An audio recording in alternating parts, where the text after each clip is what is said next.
Okay, well, thank you all for coming once again. This is the fifth of our 7 sessions, which leads up to the program on tomorrow afternoon. By the way, when does that start? 2:30? Is that the... it's supposed to be 2 to 5, I think. Yeah.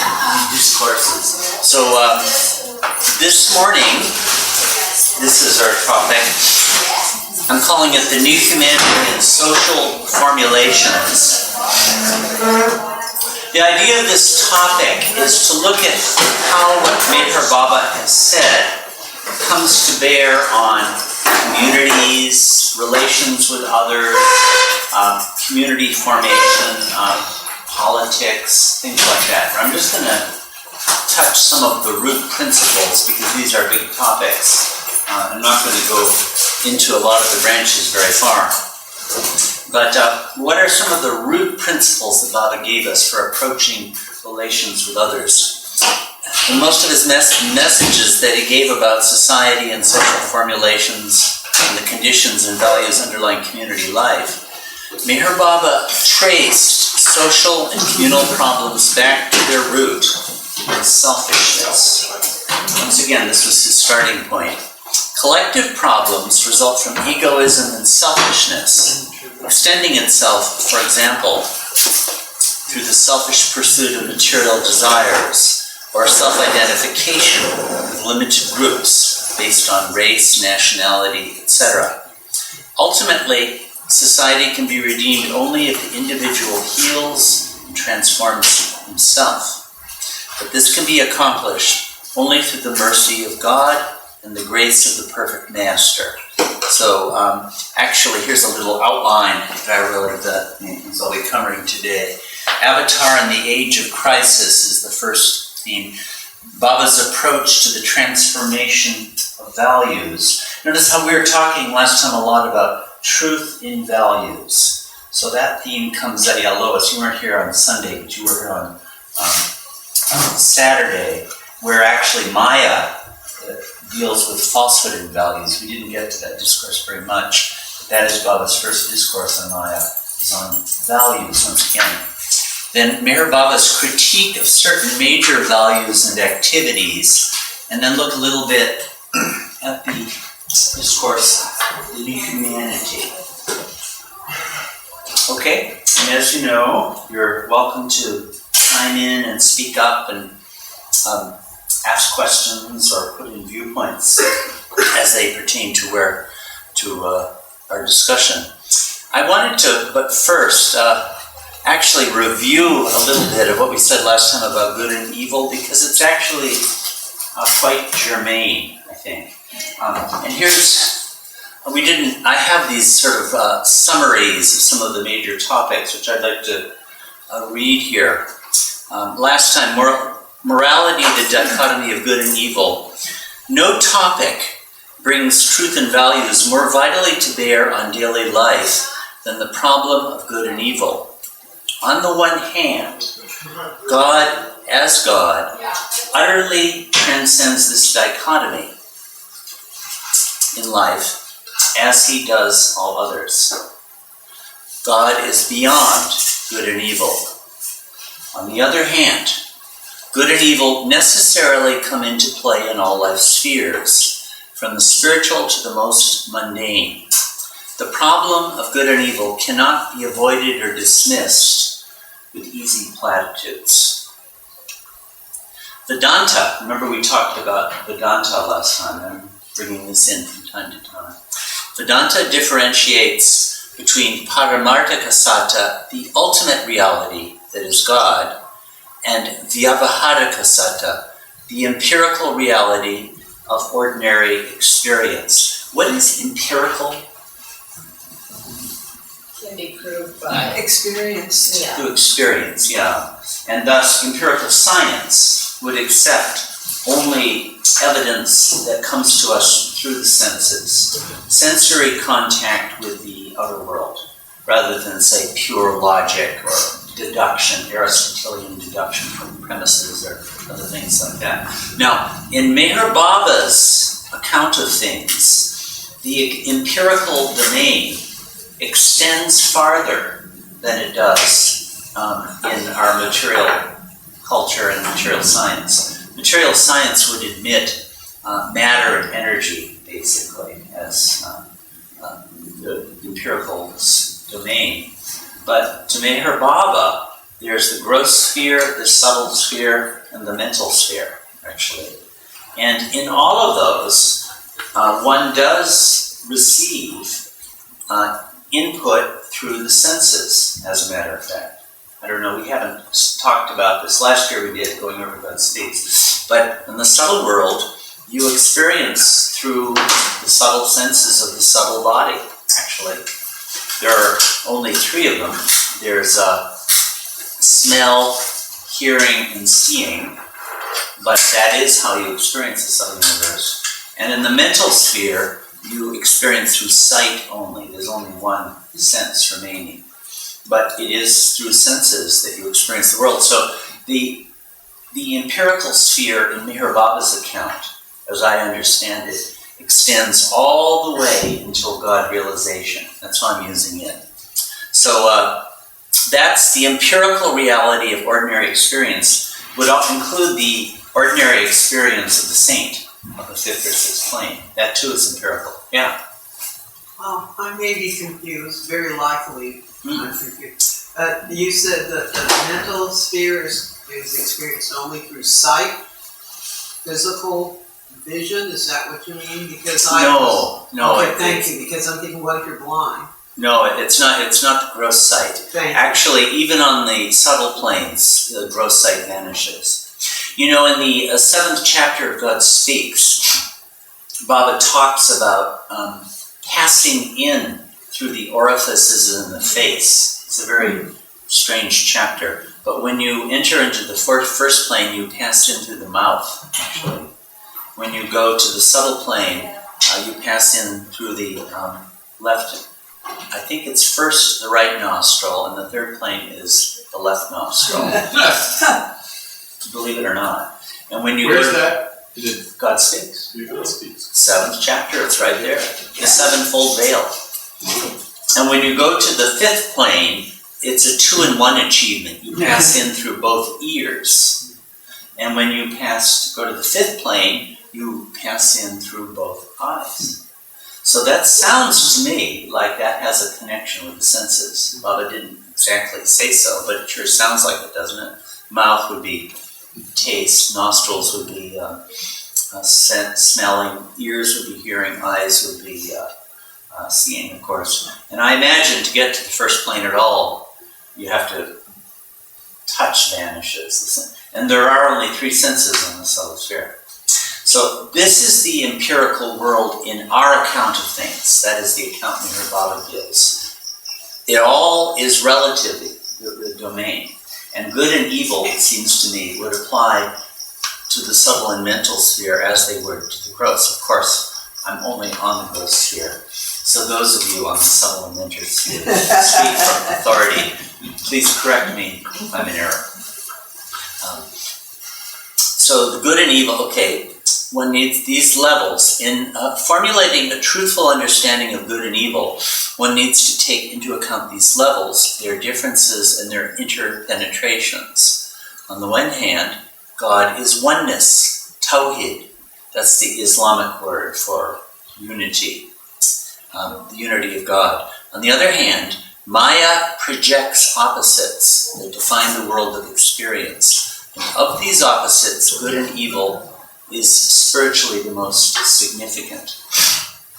The repudiation of good and evil, the view of God's oneness, runs the risk of moral nihilism. Do you know what moral nihilism is? But there is no good or evil? There's no such thing, yeah.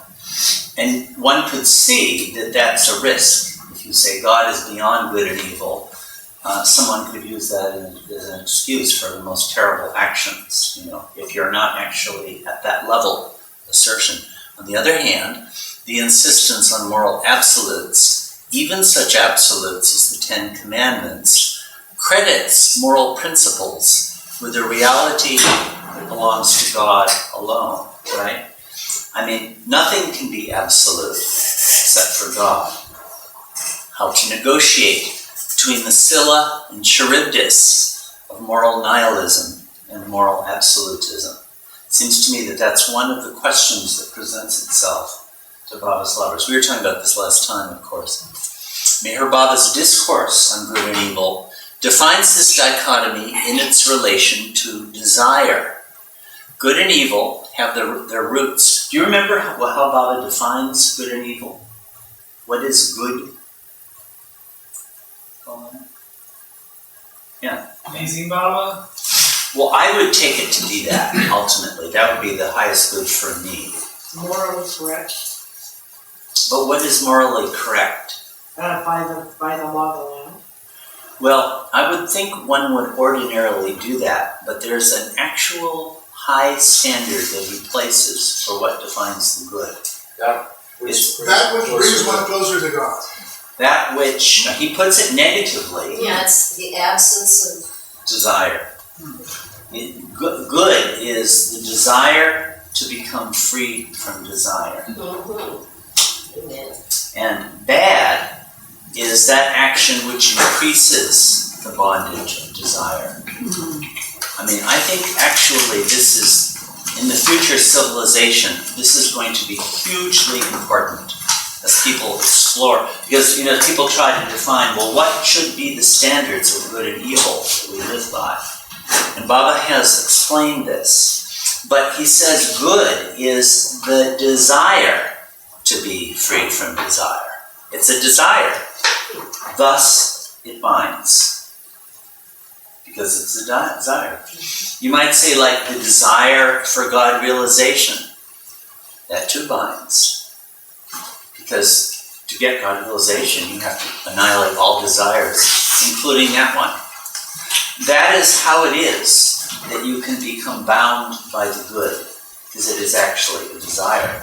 It's a good desire. So this whole issue occupies maybe half of that discourse on good and evil, about how good and evil, you don't gain God simply by becoming good and better and best and accumulating virtue. You don't get God that way. Good and bad have to overlap each other. And when they perfectly overlap, then you're liberated. And all of this has to do with desire. You see the point there? Baba's definition is really, I'm always impressed with his spiritual understanding.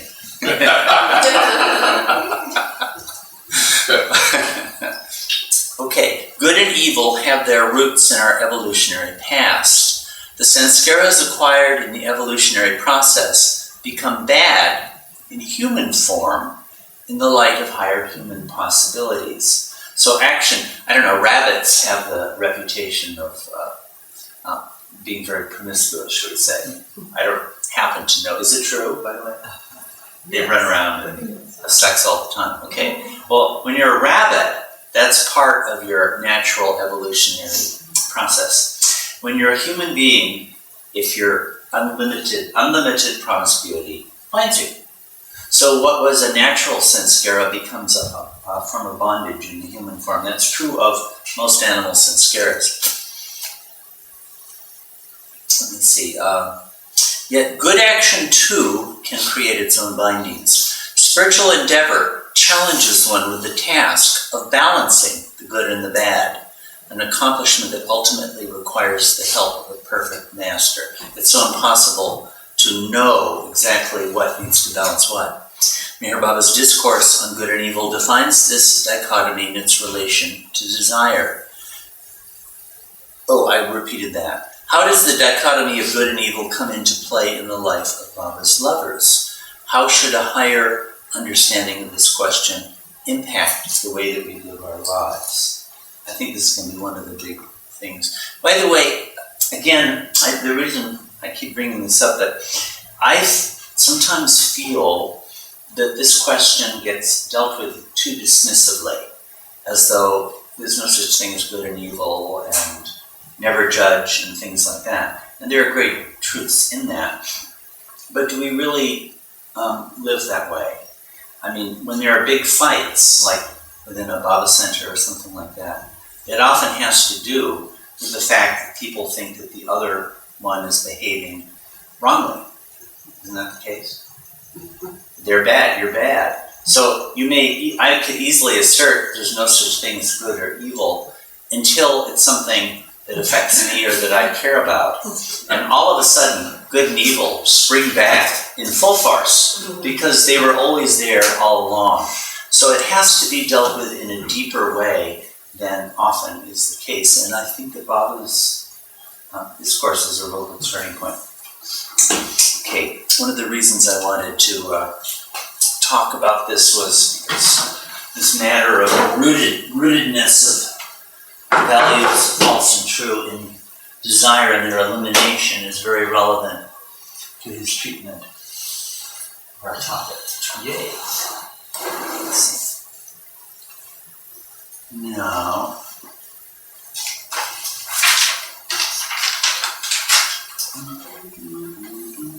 Now, the place I wanted to start here, actually, is, let's see. Tell me what slide I'm on. Yes, it does. I wanted, in dealing with society and the state of humanity, many of Baba's messages seem to come from a certain perspective that humanity is in crisis now. And Baba was saying this back in the 1930s, and I dare say many of us would feel that it still remains true today. But here, I just want to look at some of the notes he strikes. The very beginning of the discourse, The New Humanity. Look at the very first words. As in all great critical periods of human history, right there from the very start, humanity is now going through the agonizing travail of spiritual rebirth. Great forces of destruction are afoot and seem to be dominant at the moment, but constructive and creative forces which will redeem humanity are also being released through several channels. Although the working of these forces of light is chiefly silent, they are eventually bound to bring about those transformations which will make further spiritual advance of humanity safe and steady.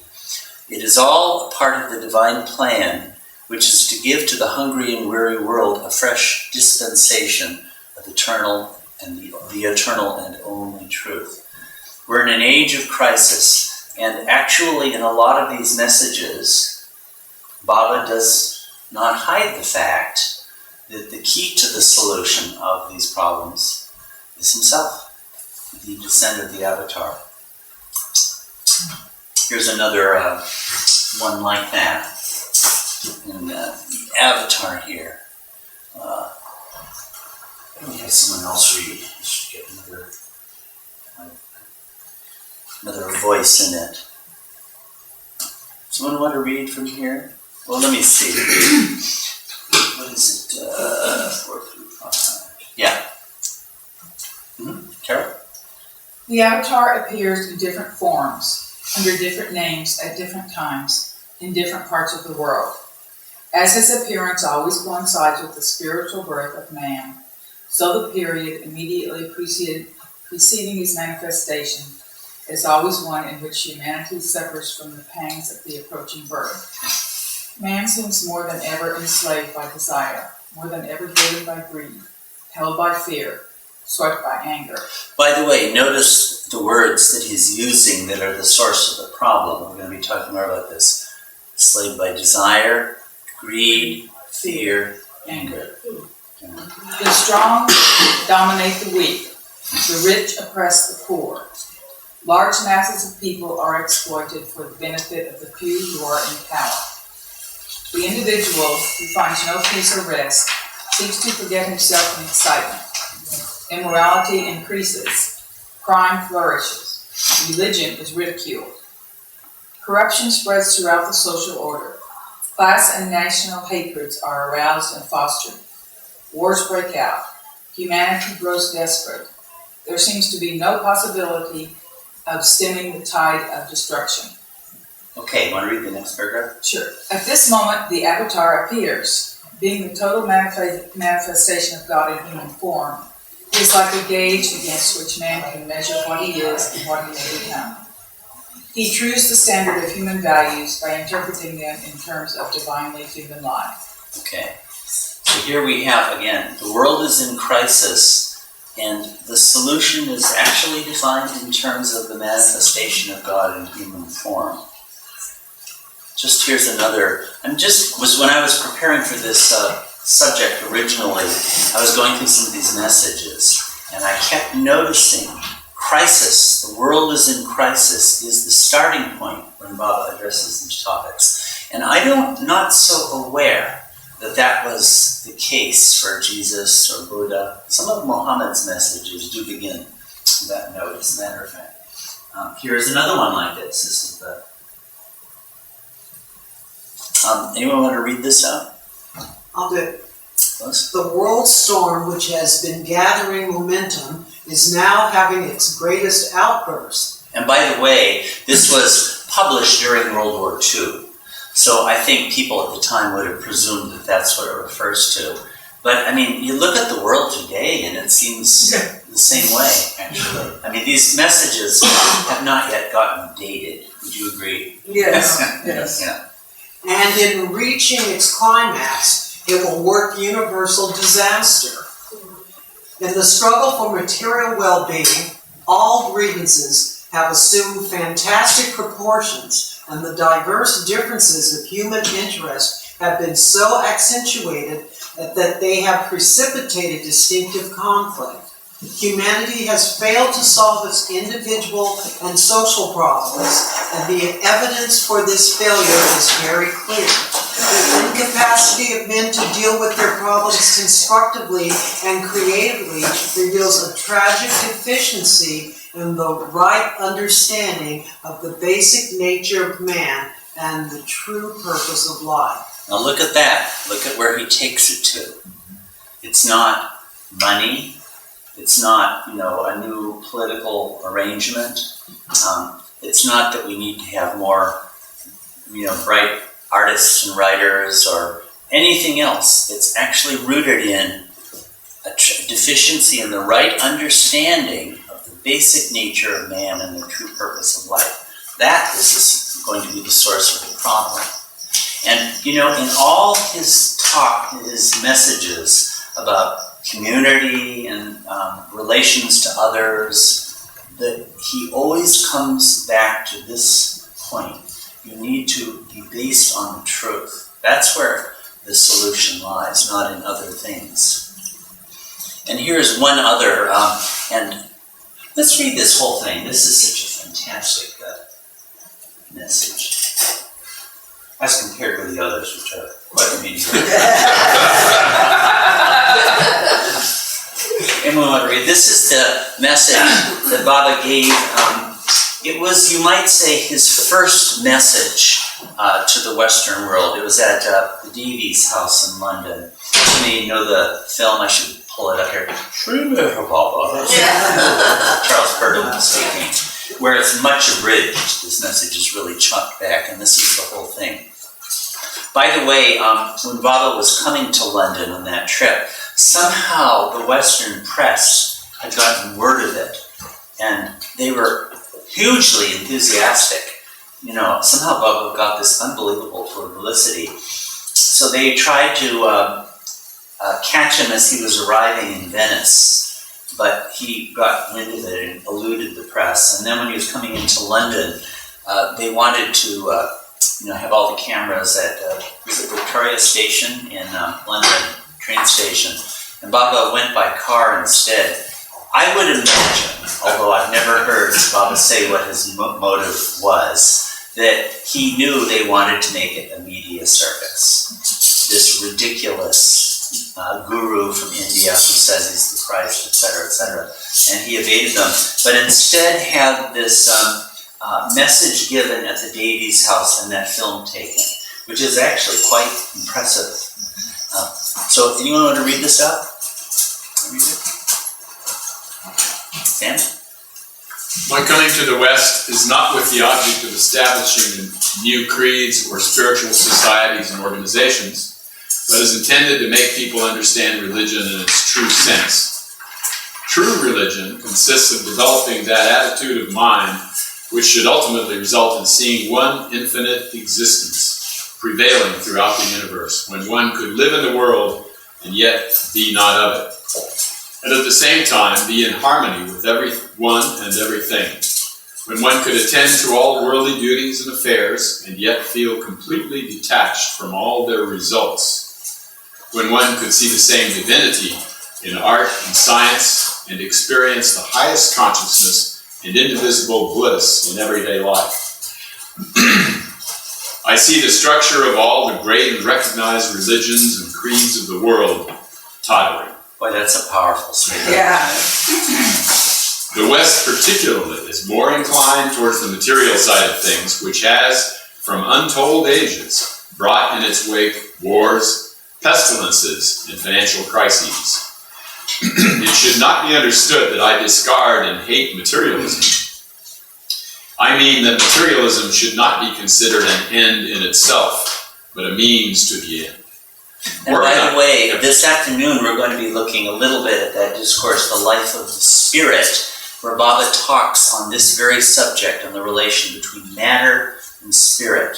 And he emphatically says that this answer does not lie in the repudiation of the material, but rather the use of matter, the use of the material sphere for purposes of the spirit.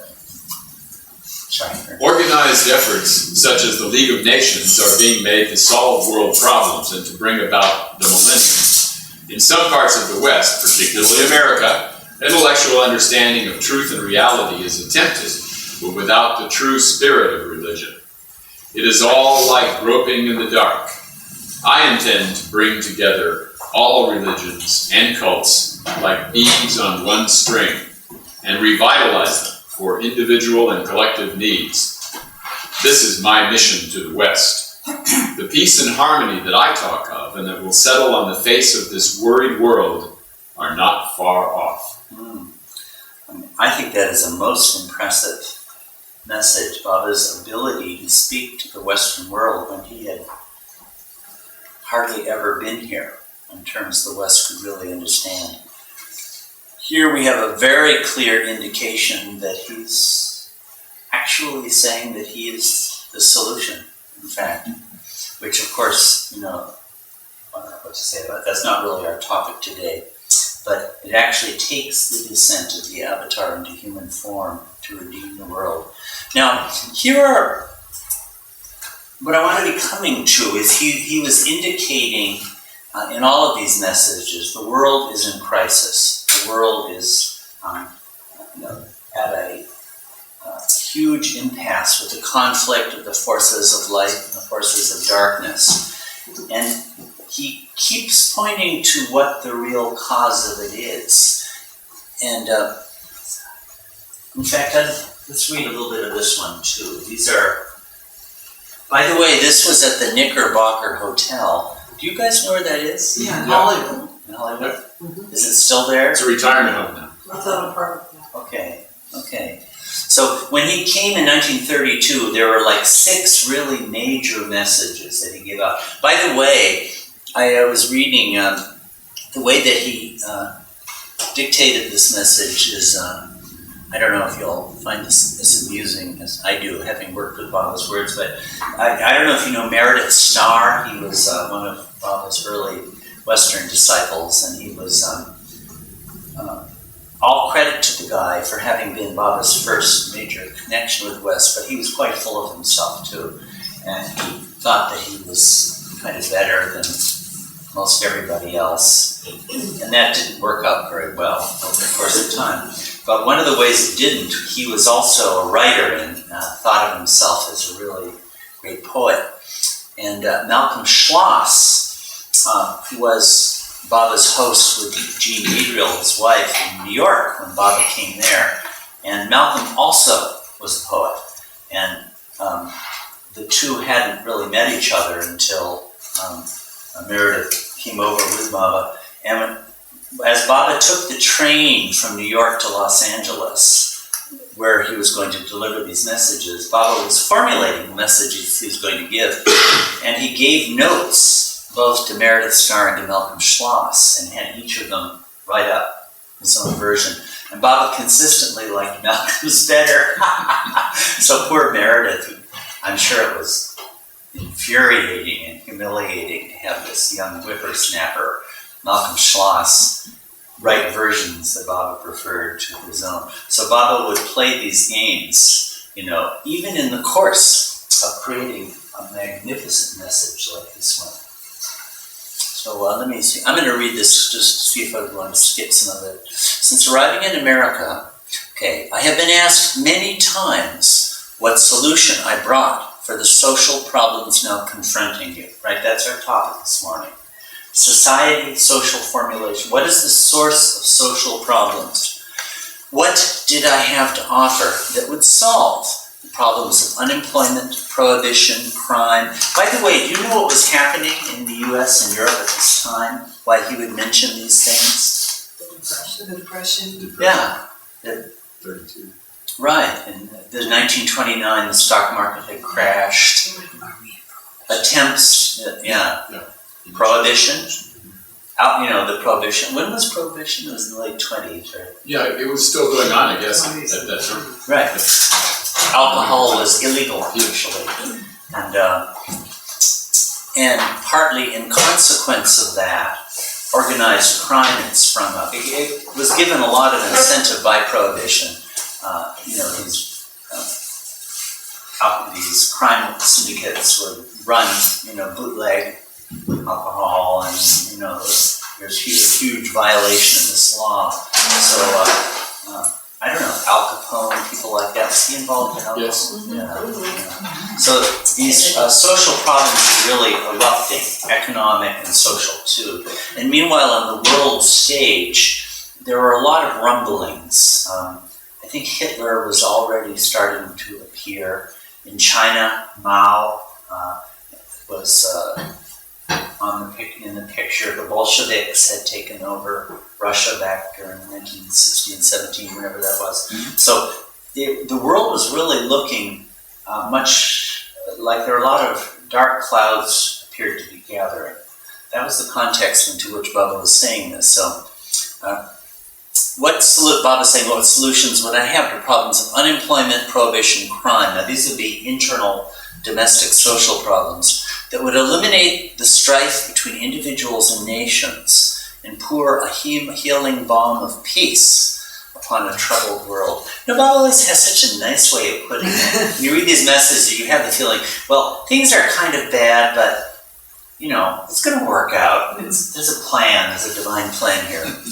And now this is, it's beautiful. The answer has been so simple that it has been difficult to grasp. I will elaborate it now so that it may be more easily understood. The root of all our difficulties, individual and social, is self-interest. It's as simple as that, It is this, for example, which causes corruptible politicians to accept bribes and betray the interests of those whom they have elected to serve. Of course, that was the problem then, but we don't. Which causes bootleggers to break for their own profit. Now, I love the way he puts this. A law designed, whether wisely or not, to help the nation as a whole, which causes people to connive for their own pleasure in the breaking of that law, thus causing disrespect for law in general and increasing crime tremendously, which causes the exploitation of great masses of humanity by individuals or groups of individuals seeking personal gain, which impedes, slid it off there.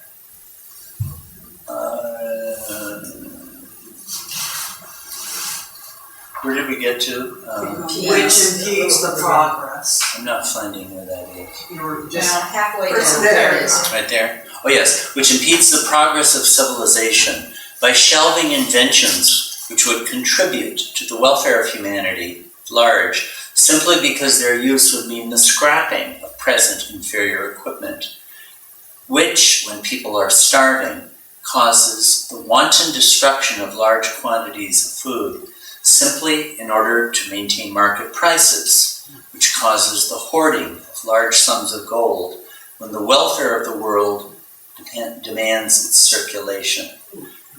Those are the sorts of things that they were talking about then. And of course, we have our own battery of issues now. These are only a few examples of the way self-interest operates to the detriment of human welfare. Eliminate self-interest, and you will solve all your problems, individual and social. I mean, it's as easy as that. Let's see.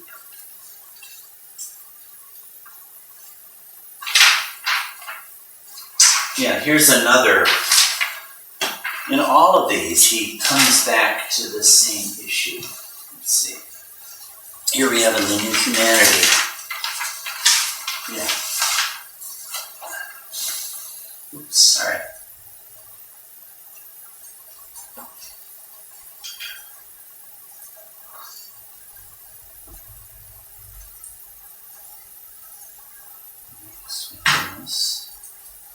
Okay, we were just reading in this discourse a little bit earlier about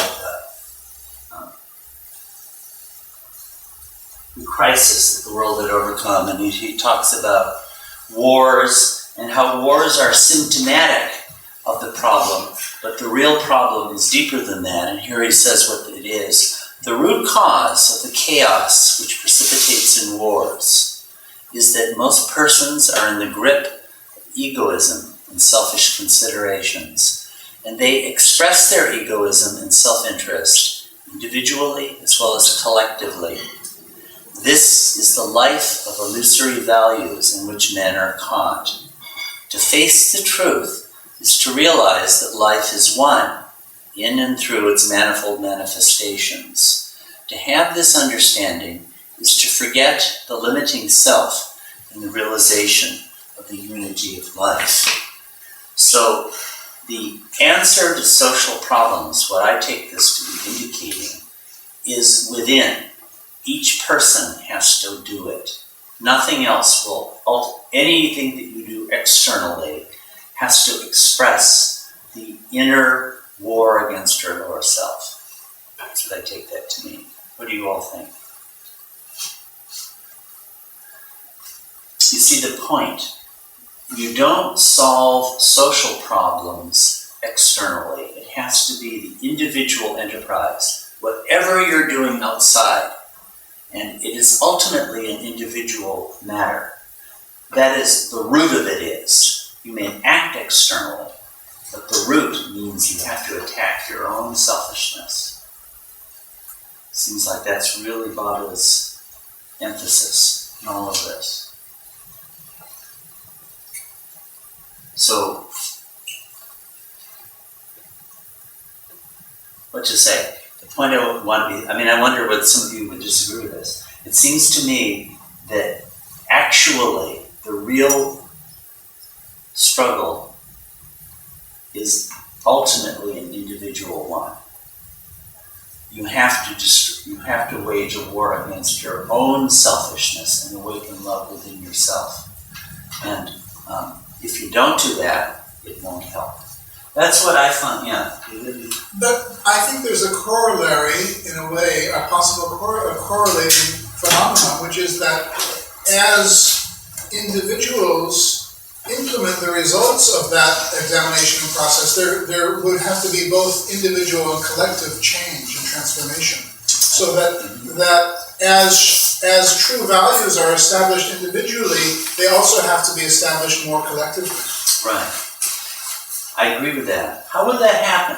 He gave us a whole bunch of examples earlier about people hoarding gold, about people not making available newer equipment because it would mean scrapping older equipment. Well, I actually, this is going out on a bit of a limb, but I would venture to say that some of those values and some of those issues are evident in current political campaigns in the presidential race, for example, actually. They're evident all over the place, and throughout all the various life spheres. Well, I was thinking, Yeah. I guess simpler than that. I was thinking of regarding self-interest, that if you make a decision to make every effort to do everything you possibly can for the good of others, yet internally self-interest is there. Yeah. You know, It certainly can and be. so it's tricky. It's tricky. I can be, an extremely charitable person. I, give money to all sorts of good causes. I deny myself. I live a austere life. And the whole while, I'm thinking how good I am. I'm much better than Margaret, who doesn't do that. And not to mention Aaron, my God. It's like, look at how indulgently they all live. That's not actually addressing what Baba is talking about at all. It's selfishness is the root of the problem. Yeah. Well, also what I read into this is that it's easy to think, well, I'll be a better person if everybody around me is a better person. Yeah. But what he's talking about is change yourself, Right. as I read. And that as you do that, the world changes from your perception. Yes. So you see it different. You see the world. The world doesn't necessarily change, Right. but you will see it differently if you have done what he says. If you take those steps, Right. then, and I realize there are other ways to look at this, but to me, it seems the core of the message is, okay, other people may not be doing this. You can't control that. Right. You can control what you do, to a degree at least. I think that invocation definitely itself. follows. Yeah. I have to do it myself. Yeah. Irrespective. And then the world is changing. Then the world is changing. If you're doing that, the world is changing. Yeah. That's Yeah. Actually, like if I live a real, I don't know, Kitty Davy is coming to mind, not all of you matter, but as a person, Baba, who I think was truly good in not just good, bad, in a higher way, a spiritual sense. And it was kind of a wonderful world when you got to see her, And by changing her world, she changed the world of everyone who had contact with it. That's the best way to change the world, actually. I mean, it's the only way to change the world. And then it's just a question of what life sphere you happen to be operating in. And people are very different that way. Like one person might be, say, doing a social work or doing social service of some kind or another. So you do it out of a sense of the higher truth and the higher good of the person concerned. Somebody else might be, say, your mother, and you've got a new kid, 3 months old, and you just adore your little baby, and everything else has disappeared for you. Well, that's actually transforming the world in a wonderful way. There was somebody, I won't mention her name, Baba Lover, and she was kind of New England aristocracy, put it that way. I don't know if you've ever met people like that. And that was her world. And she lived it in such a wonderful way that it became really beautiful. There's actually no limit at all to the life sphere you can be living in. You could be taking opposite sides of the same cause, in fact. And both of them could be living a selfless life. So I don't think it's a matter of what sphere, what your activity is. What matters is the attack on your own selfishness and your own self-interest. That's what changes the world. And this, I think, is where a spiritual understanding is completely beyond the grasp of the worldly mind. The world does not understand this at all. Not at all. Yeah. I was wondering what if anybody had any techniques for doing this. Well, how do people do this? Because I feel I'm so one, I've been with my self-interest for so long, it's like I don't even see it, Right. it's just so there, and how do you go about doing it? And for me, I'm thinking at this point, I'm such a beginner in all of this, that for me, at this point, I would say, I have the willingness to do it. I'm willing to change, but even with Baba's words, like on a daily basis, when I don't have this to read or think, I try to keep it in mind, but how do you do it? That's the whole spiritual enterprise. What's he called, a hydra-headed thing? The hydra-headed ego. Yeah, hydra-headed ego. So it's, I don't know, it's, how do you do it? And that topic is kind of beyond what we're covering this morning. We'd have to spend another 2 hours before we could completely solve that. No, that would be, the three great paths would be Karma Yoga, Jnana Yoga, Bhakti Yoga. Karma Yoga, the yoga of action, Bhakti, the yoga of love or devotion, Jnana Yoga, the yoga of knowledge. That'd be one thing to say. And the discourses on ego, which we looked at a little bit last week, would be another thing. One of the themes that Baba brings up in the discourse on ego is the constant application of truth and values. When any conflict arises, to bring to it the eye of discrimination and discern what the true value is, what the true values are underlying this conflict, and what the higher line of action would be. That's the first thing. And the second thing is to do it. That's always an emphasis of Baba's, not just to engage in armchair speculation and armchair spirituality, but actually put it into practice. Here are some, let me see, where you see this. Yeah.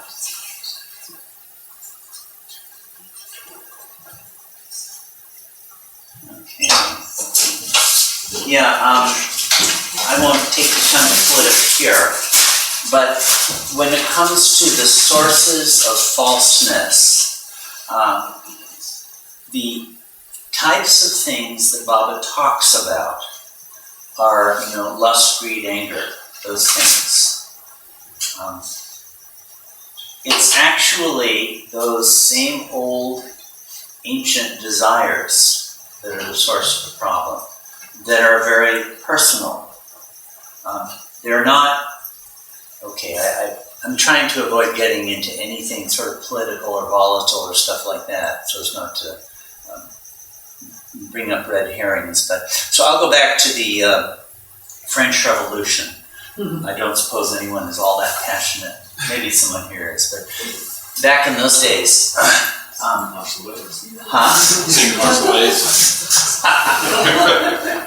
So you have the hatred, the rejection of the aristocratic structure of Europe and the aristocracy, and they were being collected and beheaded, along with lots of other people too. It's sort of, these things get carried away with themselves. Okay, so it would be a hatred of people with aristocratic privilege.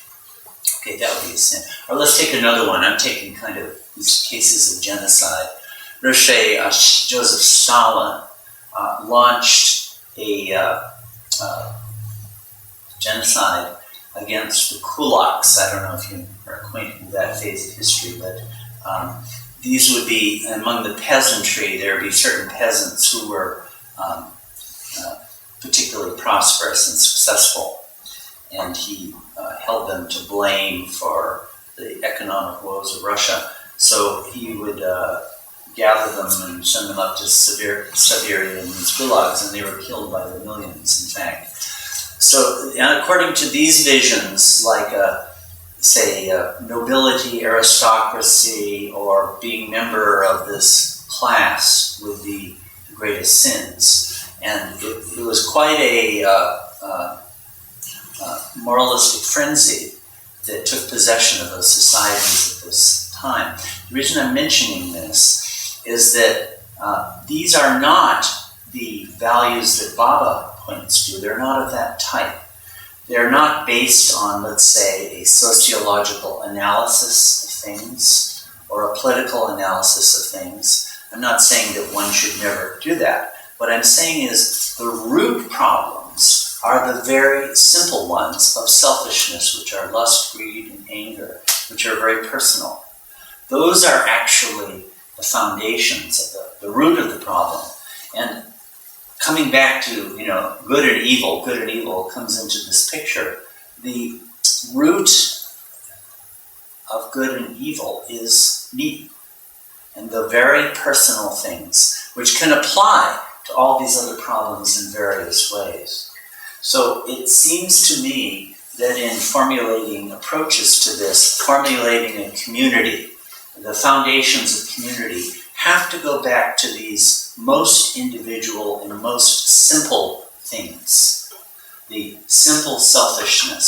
So like getting all excited about a cause. Well, it's the Baba world, an issue will arise and there'll be a big fight between different groups within the center. LA has had it and most of the groups have had it. I've been part of these things too. I'm not saying these things shouldn't happen. I'm not saying anything about that. But to say that the root of selfishness actually has to do with how my ego is getting invested in it, not in any cause in and of itself. So I feel most important to remember, don't forget, it's even if I'm completely right, we have a big fight in the LA Center, whatever it may be, not the one several years ago, we have a new fight here, okay, and whatever it may be, even if I'm completely right, that's not what and maybe I should try to uphold my point of view, but what most matters is my recognizing my own selfishness and my own egotistical investment in it. That's the source. And I think in community formations in the Baba world, that perspective always needs to be foreground. I'm just sort of going on about this, but I'm developing from where Baba begins when he talks about communities. And the crisis of the whole world comes from that very same place. It's very simple at its core. Yeah. That quote from Baba is coming to my mind. I don't know exactly what you do, where it's like, instead of looking or blaming and hating the person, you're looking at yourself and you're loving God. Right. Do you remember what that is? I do. How does that go? Instead of finding faults in others, you look for the fault within yourself. Then you are loving God. Yeah. Yeah, that's exactly what this is about. Yeah. How to love God. How to love God. Not 12 ways to love God or something like Yes. Yeah. Instead of looking for faults in others. I know. And again, none of this is to say what anybody should do, say, as a karma yogi. I may be vividly conscious of my own faults, but nonetheless I feel that I shall uphold a certain position on a certain question. Well, that may be so. It's not that. It's self-honesty and real recognition of the root of the problem, whatever I'm doing externally, that it always has to go back to that. So, the basis of community is each person, and each person's love for God and each person's overcoming their selfishness. I mean, this is so simple and so basic, but it's the thing that always gets forgotten. Here Baba talks about, let's see, let me find this, in the New Humanity. He talks about how a lot of group identifications have their root. In fact, I'd like to, I'll come back to this in a minute. Yeah, right here.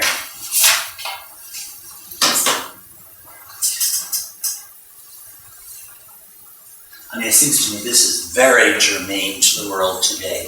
Anyone want to read this out? I will.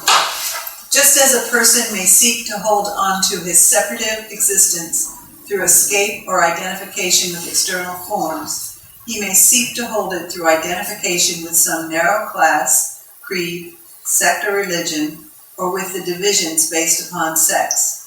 Here the individual may seem to have lost his separative existence through identification with a larger whole, but in fact, he is often expressing his separative existence through such an identification, which enables him to delight in his feeling of being separate from others who belong to another class, nationality, creed, sect, religion, or sex.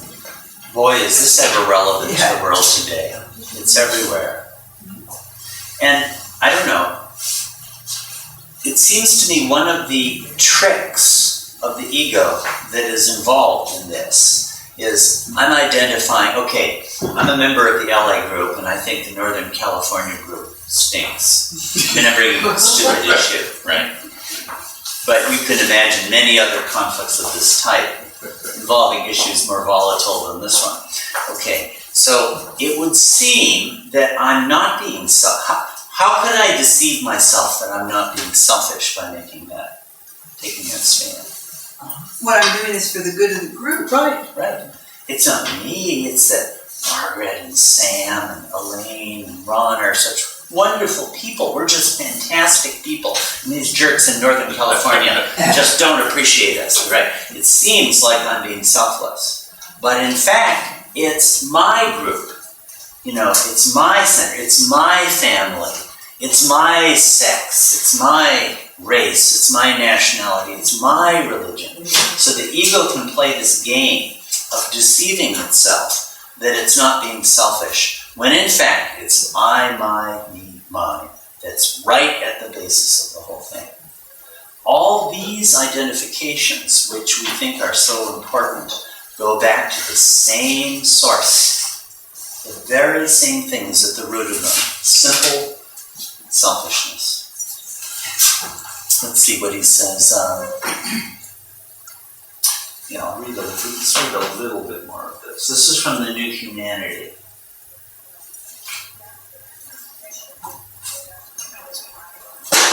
Okay, Margaret, do you want to read a little more here?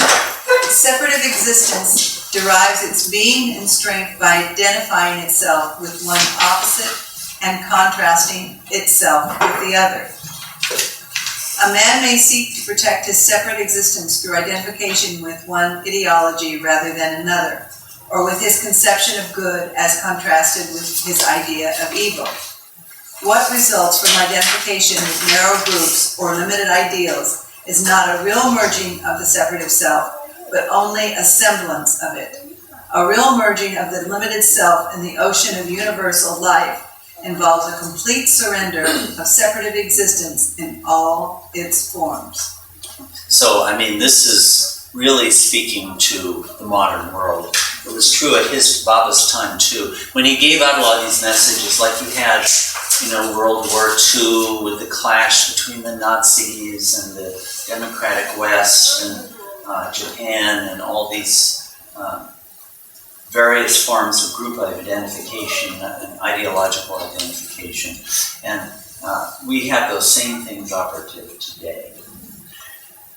Now, Baba, in his discourses, in his various messages, engages in a critique, it seems to me, of certain beliefs and values, and actually on the third part of this. And I'd like to just focus on some of these. One of the major values of the contemporary world is freedom, belief in freedom. Those of us who are veterans of the 1960s would remember how, the cry of freedom was everywhere. What do you think about freedom? Yeah. I can say something that Baba says about the spiritual freedom. Mm-hmm. Okay. Okay. He's got so much words in there. I'm not sure that I read it here or in Freedom Book. I'm not sure. There's a discourse on in the Listen Humanity. Oh yeah. On notes on freedom, actually. Yeah. What is freedom? Okay. Well, we've got ultimate freedom, and then you may want to call it empirical freedom. Relative freedom. Relatively, yeah. Okay, so like, let's suppose I want to be free. I'm Yes. 16 years old and I want to be free. And the major obstacles to my freedom, there are two of them. Parents. Mom and Dad. And one of the ways in which I want to be free is they want me to come back in tonight at 11 o'clock, and my idea is more like 2 o'clock. Okay? So, I want to have free sex. I want to have, freedom to take cocaine and heroin and LSD and all those things. I want to be free to do what I want. Okay, what's the problem with that? I mean, that's a big issue in our culture. People conceive of freedom that way. Would you agree? I mean, not everyone, of course. Yes. What do you think about it? Yeah, Aaron? Yeah, I'd say another version of that I experience is I want financial freedom Right. to do what I want. That's right, money. Yeah. Actually, the desire for money is very connected with freedom. Yeah, because I want to have a new car. Or else, I just want to be able to pay the bills. There's all of that. And thus, to get money, I want to, if I'm really assert my own freedom, I'll do whatever it takes to get money. I'll rob, I'll cheat, I'll steal. That's freedom from the law. That's kind of freedom, is it not? Ward, I have an issue with that. Okay? I mean, it's a very, very interesting topic you're talking about because oftentimes It's a big one in our modern world. It's a huge one. it comes up. It comes up in any aspect of life, in many forums, related to many subjects. But then when you come to Baba and you read his discourses and you follow his guidance and so forth, you can't define freedom in the domain of illusion and duality. Okay, so what is freedom? Well, here it is. That freedom that you just referred to, for me, is to fulfilling one's desire. Okay? That's right. Okay. So the question is that, are we having a life to fulfill our desires, or we're having a life to go beyond our desires and become desireless? So, let me ask this question. Sure. The freedom to fulfill your desire. Okay. In the understanding that Baba has given us, what happens when I fulfill my desire? Create more of them. That's right. You create binding. Yeah. Fulfilling desires is to create more binding.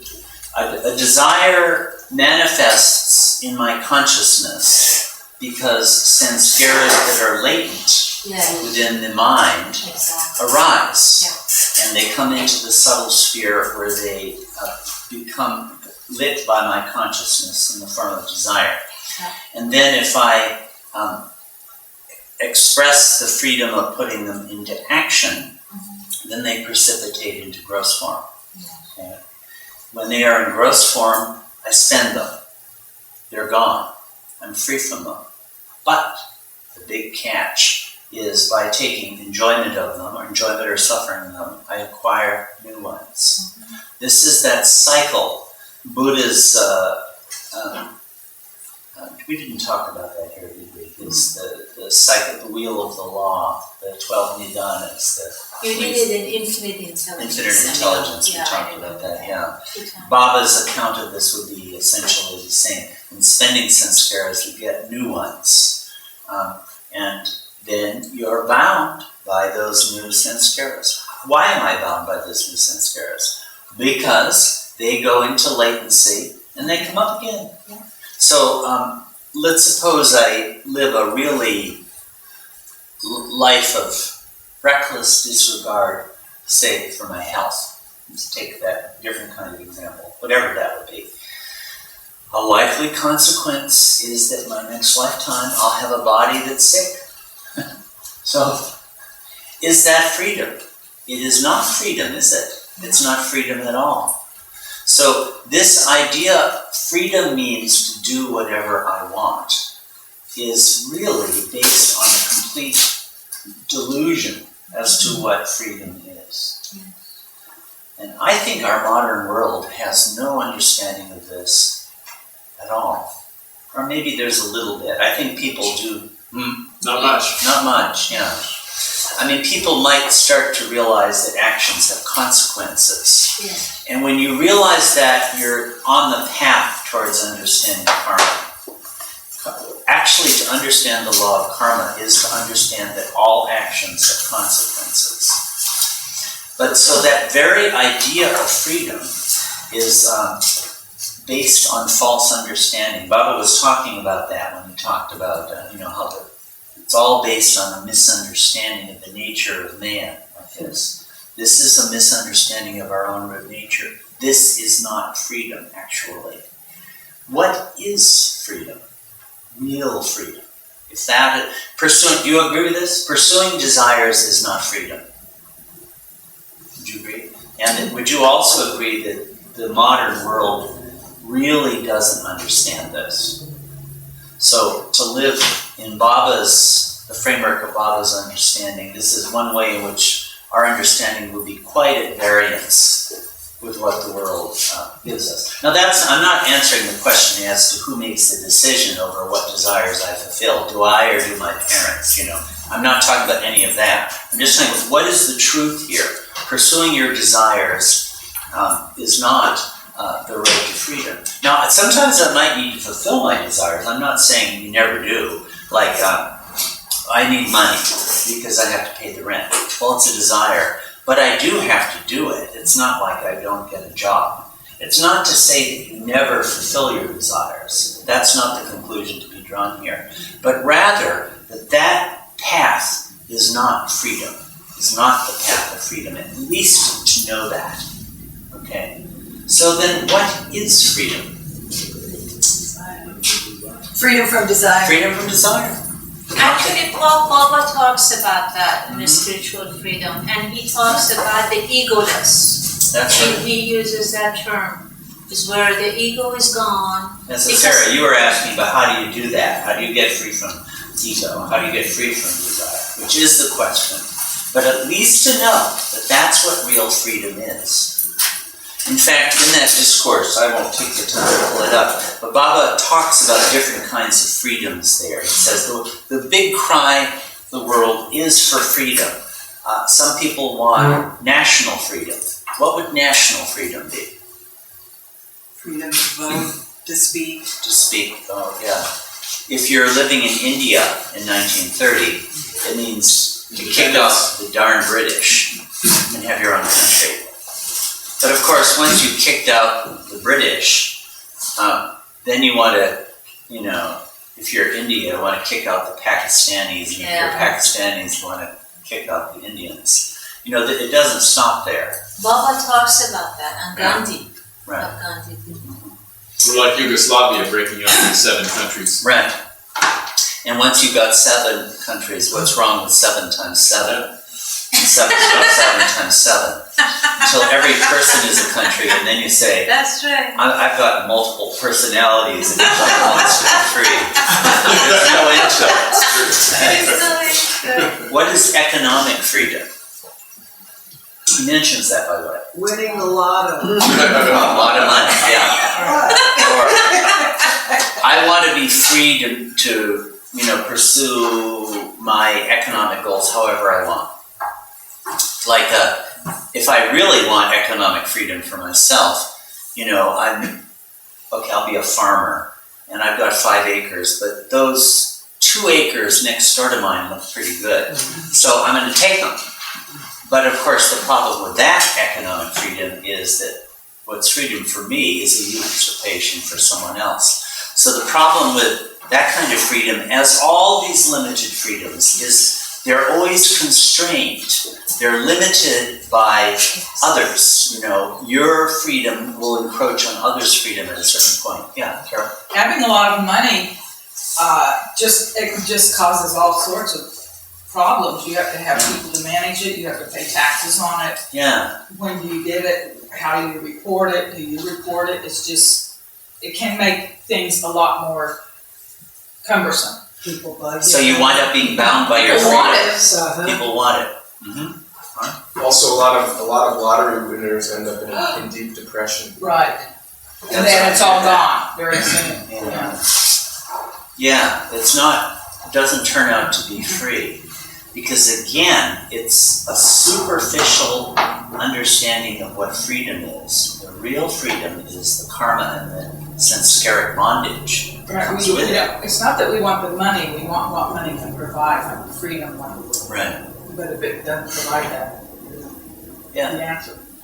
Here in America, we have a strong tradition of freedom of expression, freedom of speech. Okay, so apart from what the law is, if I use my freedom of expression to, I won't even talk about larger community matters, but okay, I'm a parent.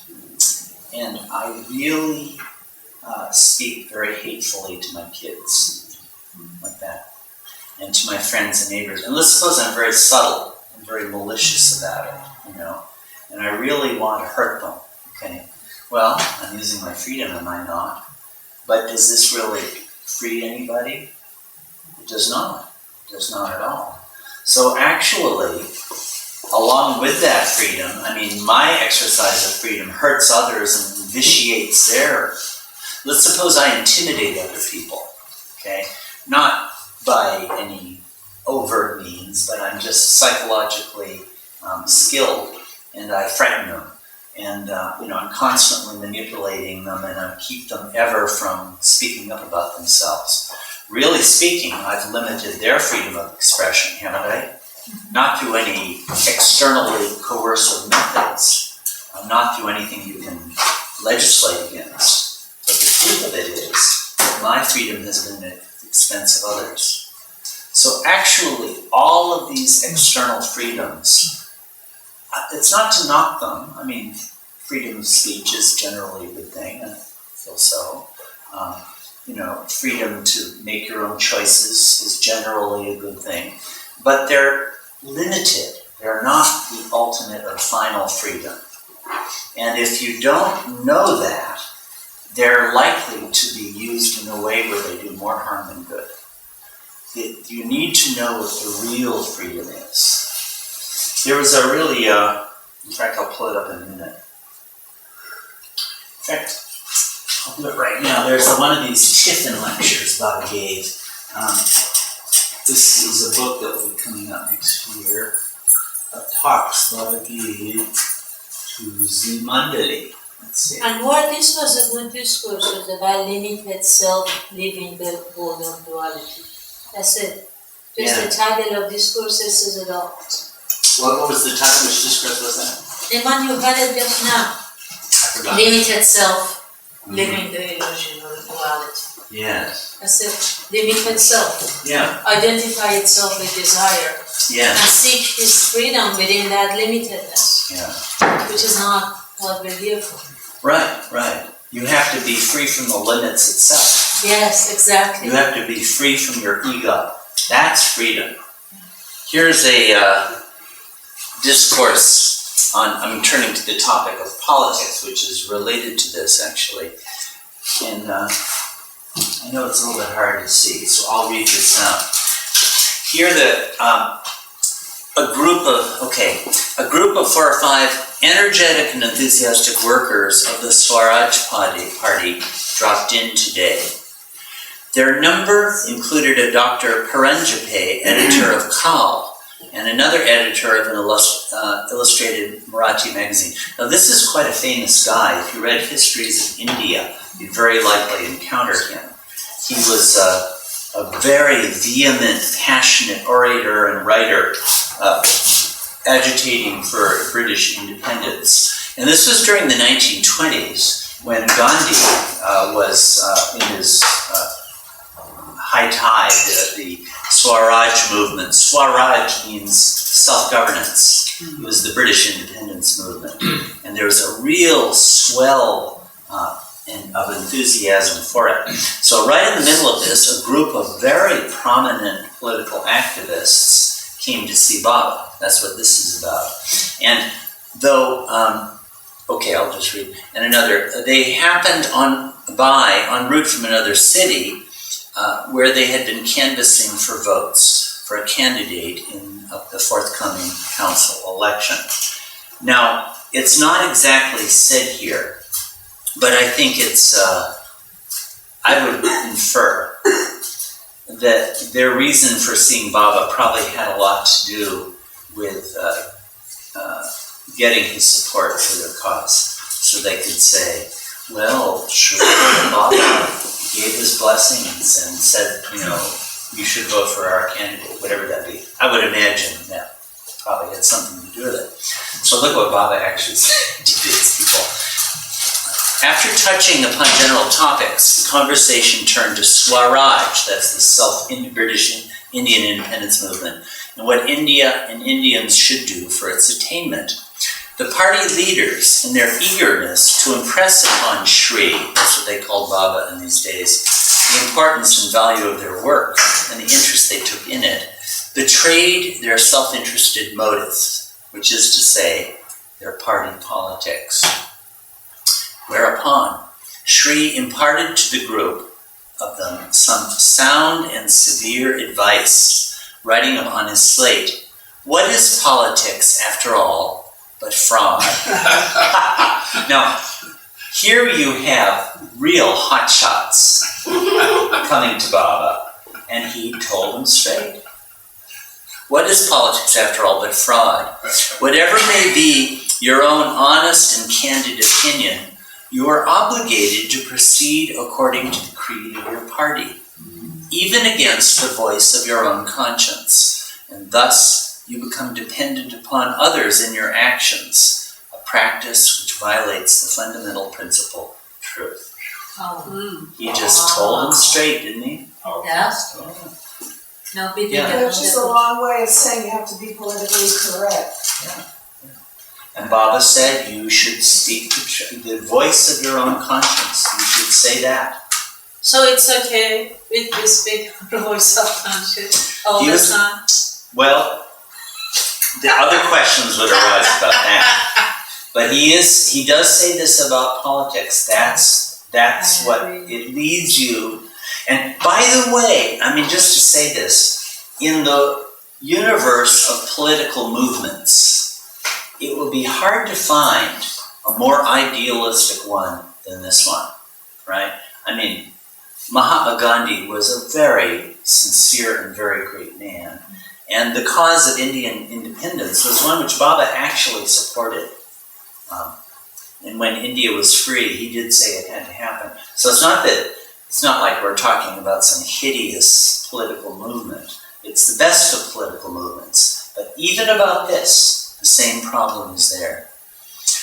So Shri impressed upon them all that in whatever you do, don't go against your conscience. Isn't that beautiful? In whatever you do, don't go against your conscience. Follow its dictates, come what may. And he who succeeds in this comes nearer to true Swaraj, self-control, and can be achieved through any amount of the sham and show of party politics, congresses, and conferences. Then, one of them asked a question, and I love this. Will India attain Swaraj, and if so, when? Shri answered with a question of his own. What do you mean by Swaraj? Swaraj was the name of the self-governance movement. It actually means self-rule, right? And there it meant independence of Britain so that Indians could rule themselves. That's what it meant. So what do you mean by Swaraj? Political independence, replied the inquirer.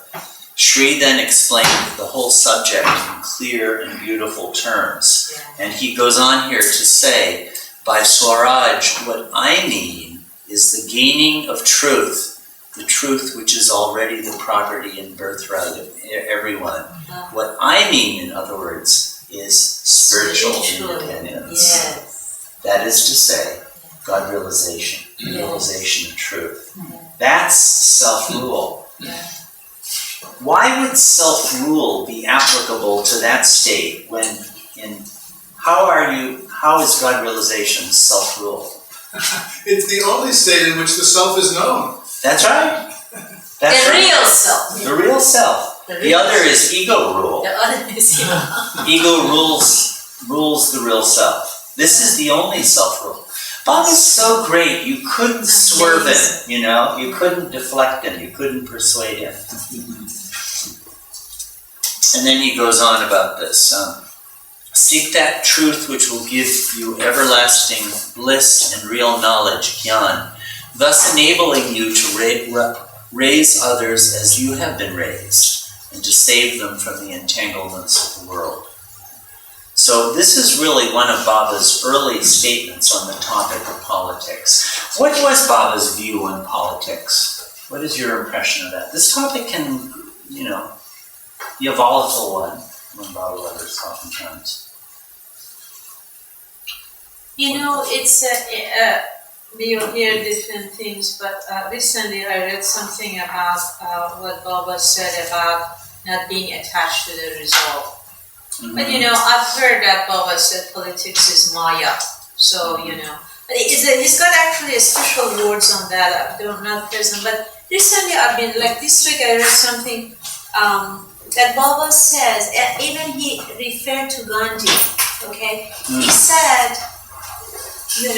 in a spiritual path, and when you follow God and your, master, you are not to be attached to the result. Mm-hmm. The result is whatever it is. You just leave it in God's hand and leave it in the master's hand. And he referred also to Gandhi. He said the issue with Gandhi was that he was too attached to the result. He wanted the India's independence at any cost and any matter. Mm-hmm. And so forth. So he talked about it.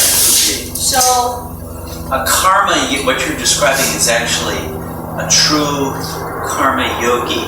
Yeah. Karma yoga means to act without concern for the results. Yes. Now, let me say a little more about that. That when I'm a karma yogi, I act in such fashion as to produce a result. yeah. Effective action necessitates that. Like if I'm a salesman, let's suppose, and I'm trying to sell a certain product, it's my job. Well, I have to act in such fashion as to sell the thing, or else I'm not doing my job. Or if I'm a soldier, Arjun in the Battle of Kurukshetra, I shoot an arrow, and I try to shoot it in such fashion as to kill the guy I'm shooting at. Or anything, any sphere of action. It's not that you neglect the result, but inwardly, I'm detached from whether the result follows or not. I perform the action in such fashion as to produce a result, but inwardly I detach from whether it occurs or not. Yeah, Los? Going back to politics, as far back as I can remember, and I heard Bob in 68. Yeah. I've heard that Baba said don't get involved in politics, but I've never read it anywhere. What do you know about that? Okay, I have some good things that we can up here in a minute. Yeah. What's your impression about?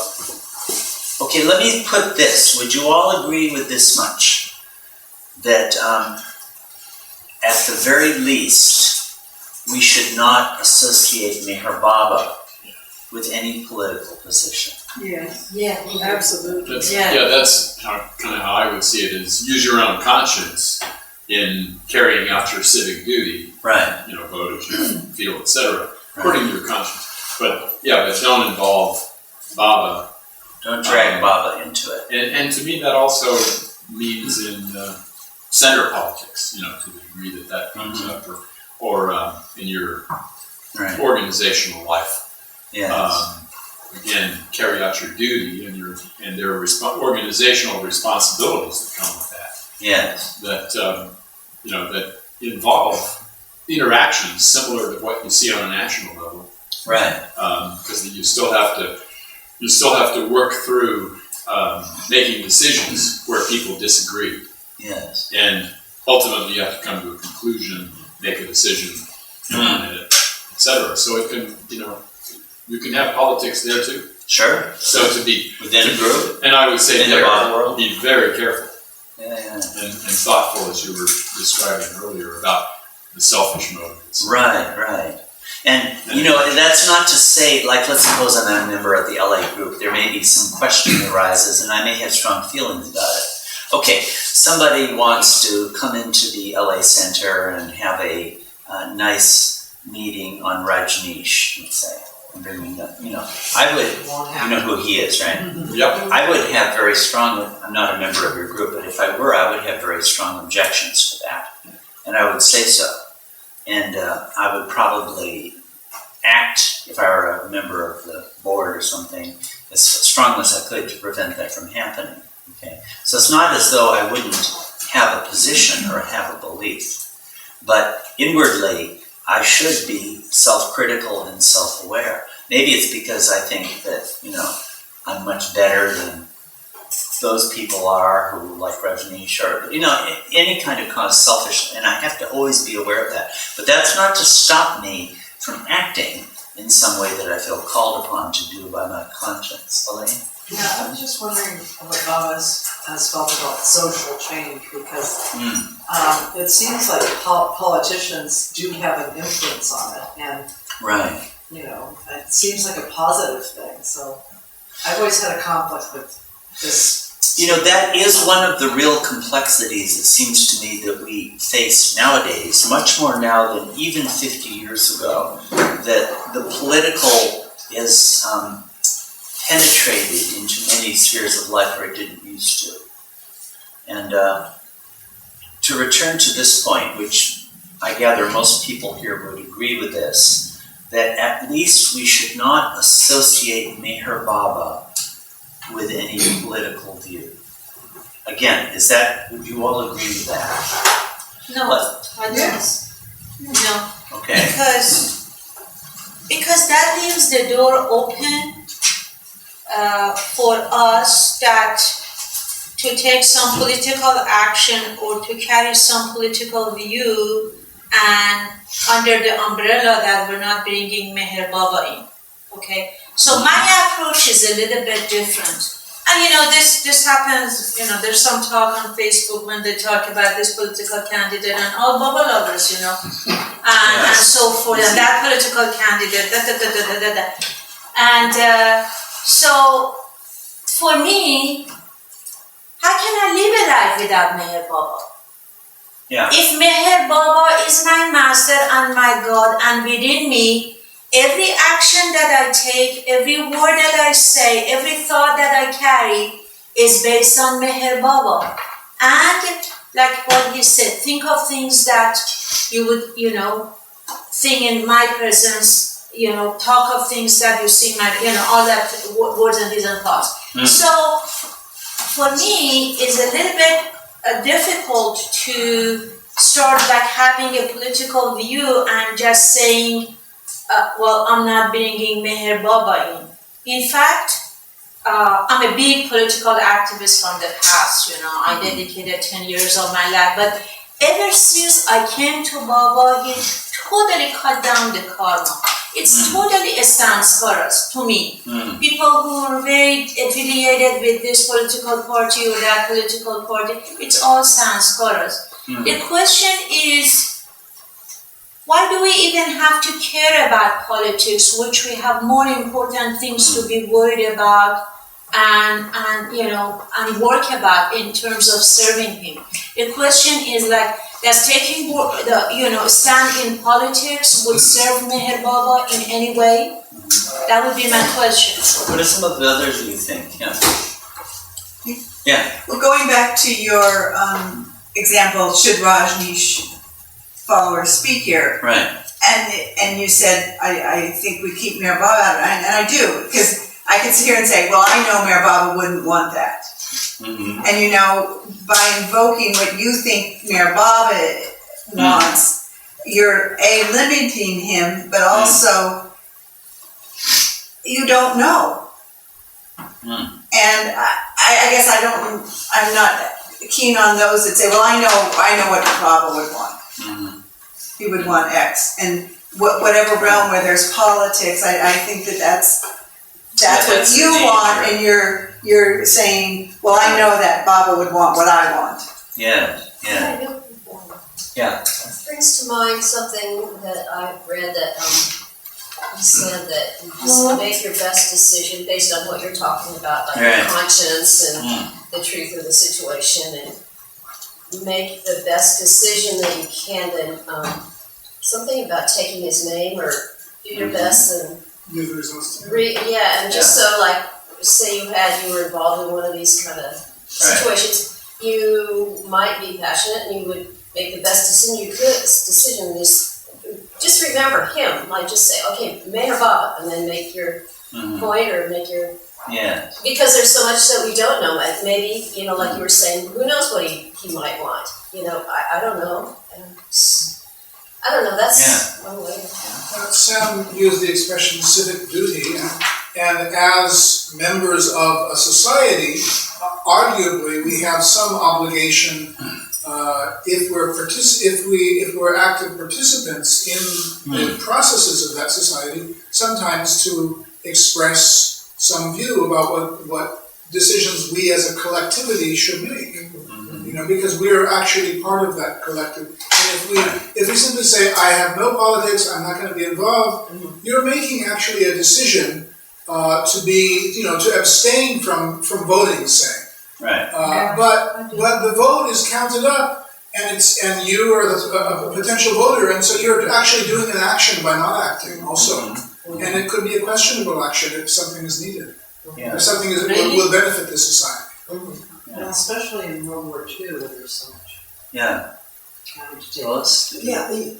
To me, my interpretation of don't get involved in politics, I never thought it had to do with voting or not voting, but running for political, I thought it was more about running for political office. And so I've only heard of it, that Baba said. I've never read anything where he said it, but anyway, that's my interpretation. And then also regarding opinions as to whether certain people or whoever should be, there should be a program on this or that, it's here at this center, it's not so much what individuals believe.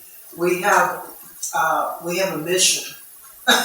And we need to look at what our mission supports and doesn't support. And then some changes being made to our bylaws. I think those would be good guidelines. I would differentiate, we're observing some of the things many of you have said, a distinction between, say, whether I myself am involved in political activity. I'm not commenting like David, you sort of, all right, if one took an absolutist position, I couldn't vote, I suppose.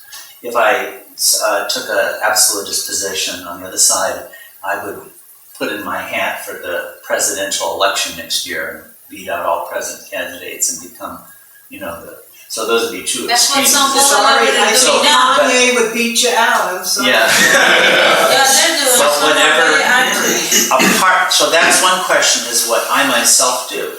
But let me differentiate that from what I impute and attribute to Meher Baba. Yes. Now that is a real distinction, right? Yes. So I think on the one side of that, I would hope there could be a widespread consensus. We would not attribute political viewpoints to Meher Baba. And one reason not to do that is because I think he very clearly said he had no politics. I can give a lot of quotes. So if we're attributing a political position to him, we are explicitly saying something of him which he denied to himself. He said, I have no politics. That one thing right there is a real big one, I think. That's huge. Yeah, but two things. That doesn't mean that we can't feel drawn to take a position on something and feel internally that in our best judgment, in our best light, this seems most in harmony with my understanding of Meher Baba's principles. Right. I agree with that, and I think that doesn't clash with the other at all, because I would say this is my understanding, but I do not attribute this to Baba himself. And one other I do this out of my sincere love for Baba and my sincere understanding of what Baba has said, but I own it. Sure. I don't attribute it to him. But then I don't blame him for my actions. I totally agree. One other thing I want to say, if you say that we should draw the meaning that Baba lovers should not, say run for political office or something like that, it's interesting to know that one of his close Mandali, in fact, was the mayor of Pune, or mayor of Ahmednagar. And so there are, it's not necessarily an absolute That was rule. Baba's universal work. We can't bring it to today's life. I disagree with that. Yeah, you're jumping to conclusions about my conclusion about that. I already know your opinion, David, so let's not go there. We talked before. Well, there was another we were probably going to mention who was in the I mean, let's not justify our action by Meher Baba had a mayor. That has nothing to do with I give my the opinion instead of assuming what my opinion is.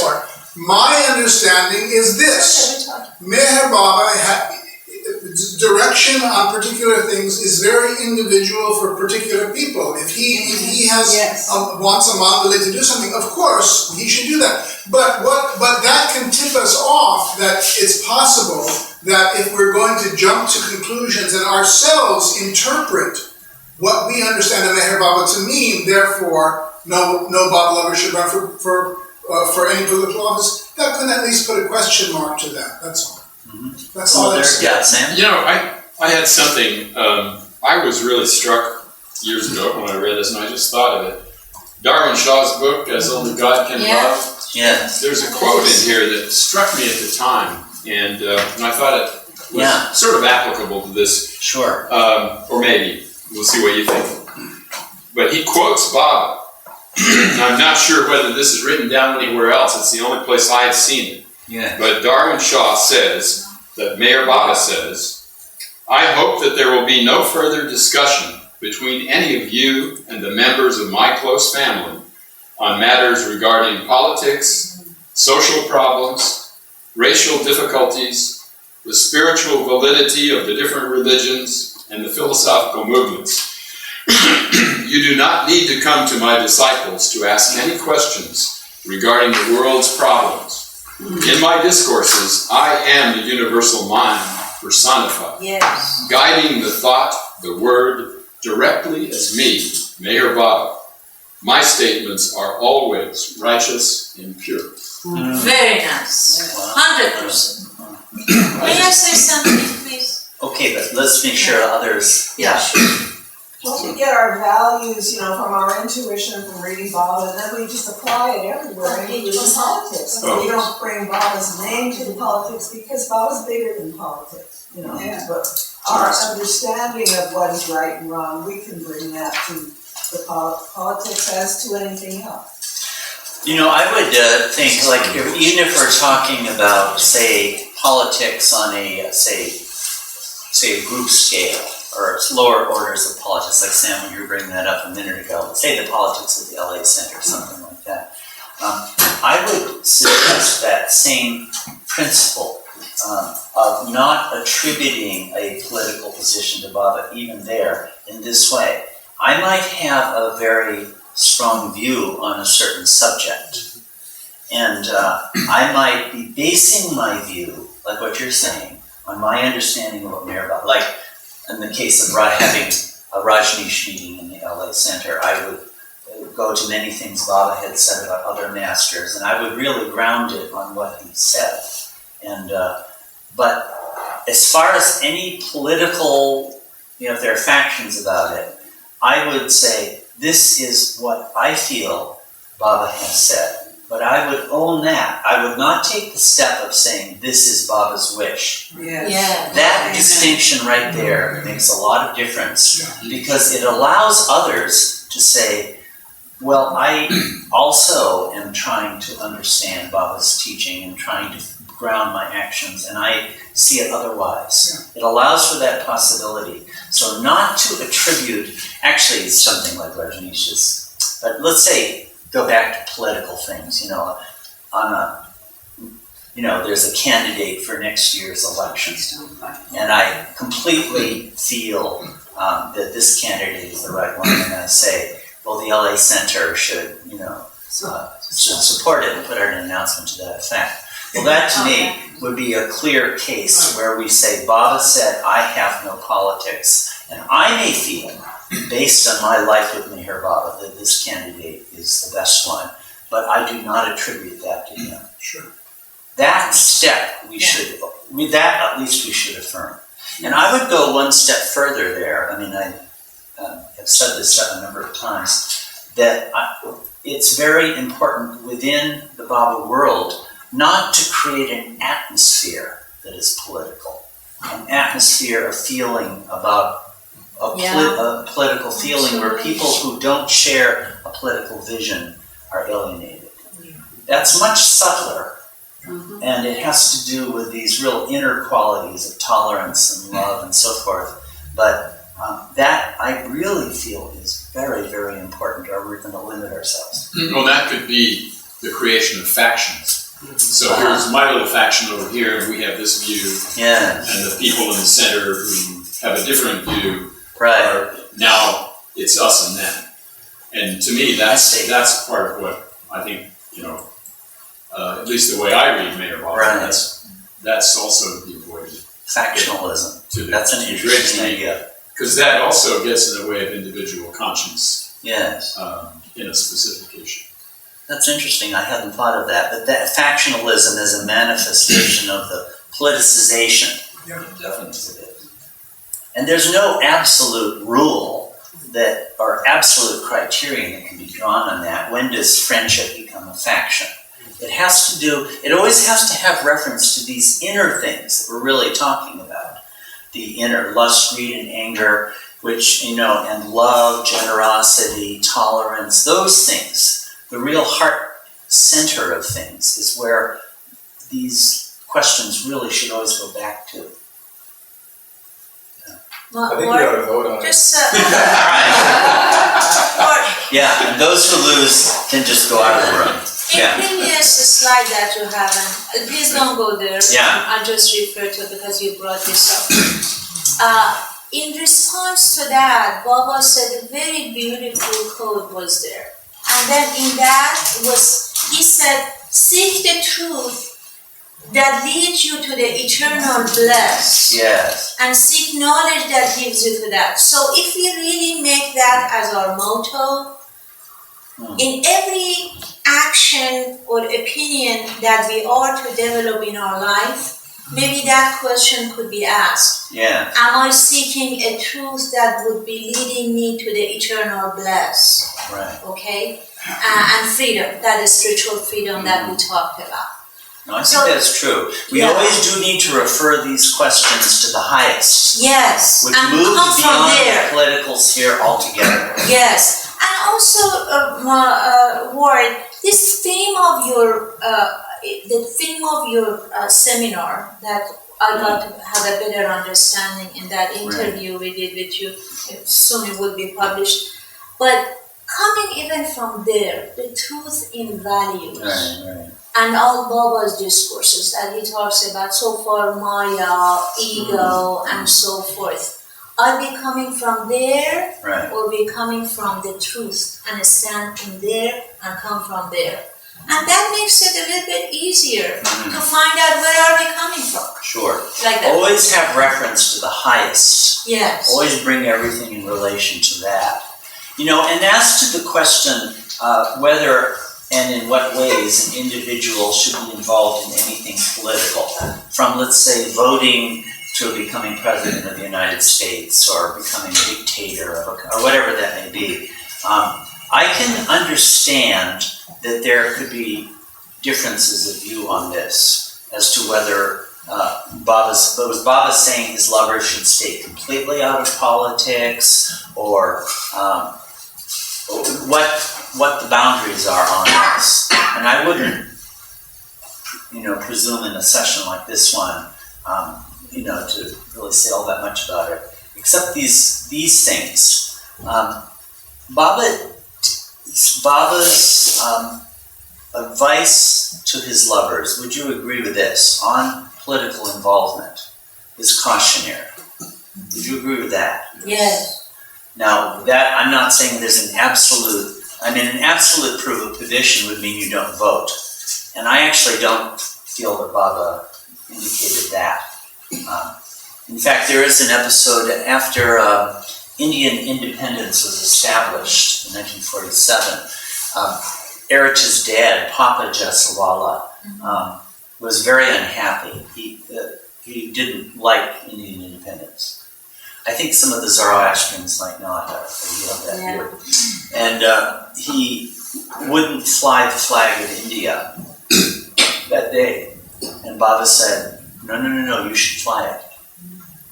That God wished this to happen and you should support your nation. There's a case of that. There was a good close follower of Baba's who was part of the Indian Parliament in the 50s and 60s. So the idea that there's some sort of an absolute total prohibition applying to everyone against any kind of political involvement, to me that seems going too far with this. But his approach was cautionary in any case. It seems to me, and I think every individual would need to come to his or her own opinion of that. But about this, not associating Baba with politics, and not allowing this is me talking, not allowing a political atmosphere to get established in communities, in his communities. I think that I would say we do need to be careful about that. Several years ago, maybe within a couple of years after we moved to this location, I'll never forget someone standing up and saying to the group, "You've got to remember, not every Baba lover is a liberal." Exactly. Yes. I've heard that. I heard that one. He stood up and because he wasn't, and but that was it was important that he said it because if that person was feeling that kind of a political atmosphere, was feeling sensitive to that, it was important that we knew it. And I would further say about that that it's important not to, like, let's suppose we're the LA group, let's suppose, and there's a big raging political debate between liberals and conservatives, let's say, on political matters, okay? And it goes on for 6 months, and then at a certain point, a consensus is achieved, okay? I don't support that either. Because what about the next person who comes in who doesn't buy into that consensus? I actually think it's important not to allow the atmosphere to become political at all. Yes. And that a really good way to do that, let's suppose that an issue comes up about the LA Center that has to do with the environment. Well, environmentalism can be very political. Or I'll say the Avatar Mary Trust. The Avatar Mary Trust, because I know that better. That environmentalism can be very political nowadays. It has a real political overtone. Okay, so somebody wants to conserve water. Okay, well, I don't feel that has to be a political issue at all if you take that back to its root in Meher Baba. Like I could say, Meher Baba was always very concerned about not being wasteful, about preserving water, the beautification of the environment with growing trees and plants. Meher did that. There's no need, even though somebody else might say, well, no, we have to, make this into an environmental issue.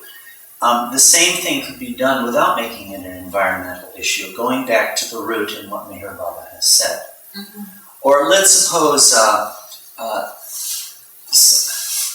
really want to be careful not to sort of be touching into volatile issues, but somebody comes who's from a religion that, say, I don't like, or a race that I don't like, one of these sorts of things comes up like that. Well, instead of, and others want to correct, chastise me on that, go back to the root values, which is love for others.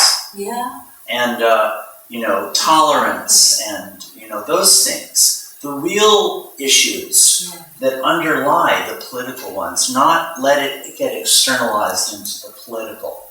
These would be methods of keeping us from becoming politicized, even in treatments of issues of this kind. And usually we don't have to worry about these political issues at all, because the main mission of any Baba center is not going to have anything to do with that. Like it came up in this particular topic because I just thought, what the heck, let's get into this question too. But most of the topics we dealt with over the last weekend had nothing at all to do with politics. Maya,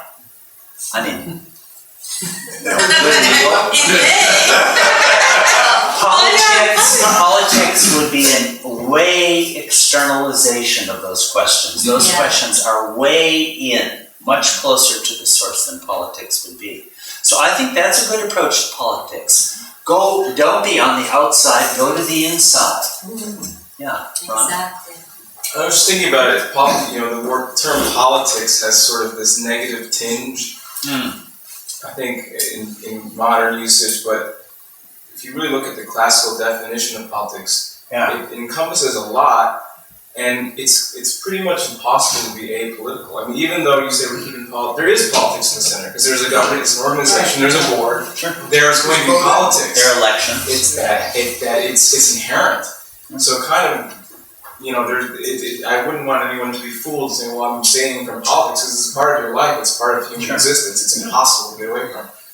Baba does, in various discourses, will mention different aspects of life and their possibility of being used for higher or lower purposes, and he lists politics many times. I agree. You can't eliminate politics entirely, nor should one attempt to. It has a valid claim. Like in the governance of an LA center, well, you need a board. You need administrative authorities. Like, let's suppose you have a treasurer, okay? Suppose we do. Dreamer. He's vacation. He's on vacation. And I'm his substitute, so. Okay. Well, and let's suppose, It's gonna change. I'm here for 2 weeks, and I say, the LA group really needs to have a $10,000 piano, and I go and spend it, right? Yeah. And the treasurer, Lola says, the substitute treasurer says, I'm sorry, you really can't spend $10,000 on your piano. And I say, to hell with you, I'm going to do it. Well, Lois says, in fact, I have been vested with this authority by this group, and you can't do it. And I say, that's politics. Well, it is. It actually is. And it's a legitimate exercise of a political authority. So we can't banish it entirely, nor should we want to. It's that spirit of politicization. Well, and also, politics beyond the center, we're involved with politics just going to the grocery store and bringing our own bags. Yeah. Why is that politics? Or purchasing a paper bag because plastic bags aren't allowed anymore, so you're involved in politics, consciously or unconsciously. Yeah, and if one wanted to explore those things, I might have a view on that subject, I might have a strong feeling that you shouldn't use paper, or else I think, by God, you should.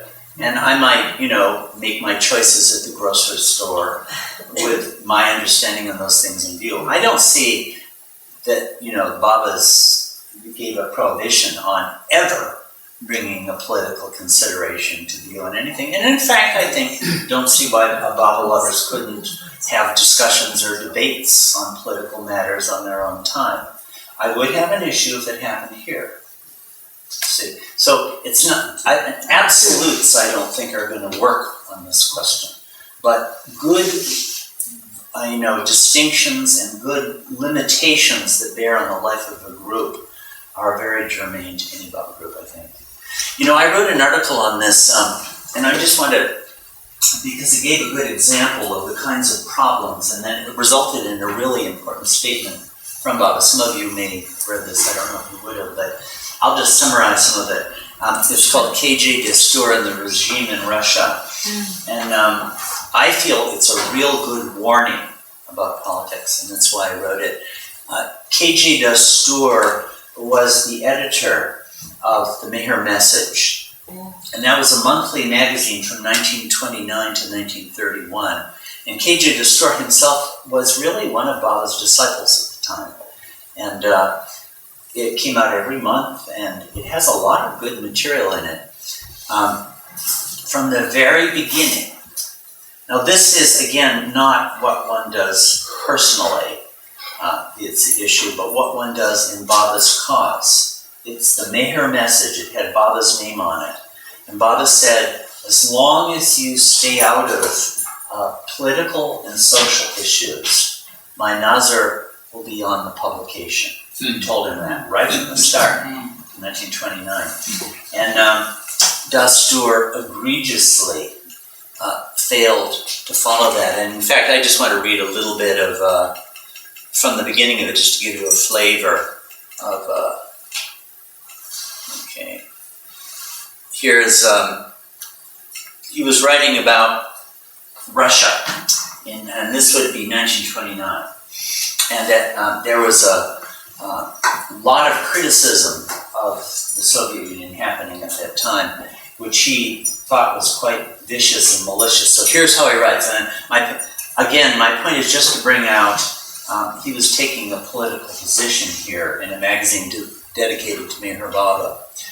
While the malicious crusade against Russia conducted in the press and on the platform by shameless capitalists, vulgar imperialists, and sanctimonious churchmen was agitating in the minds of the people in almost every country, we never dreamt that we would be driven to write on this theme.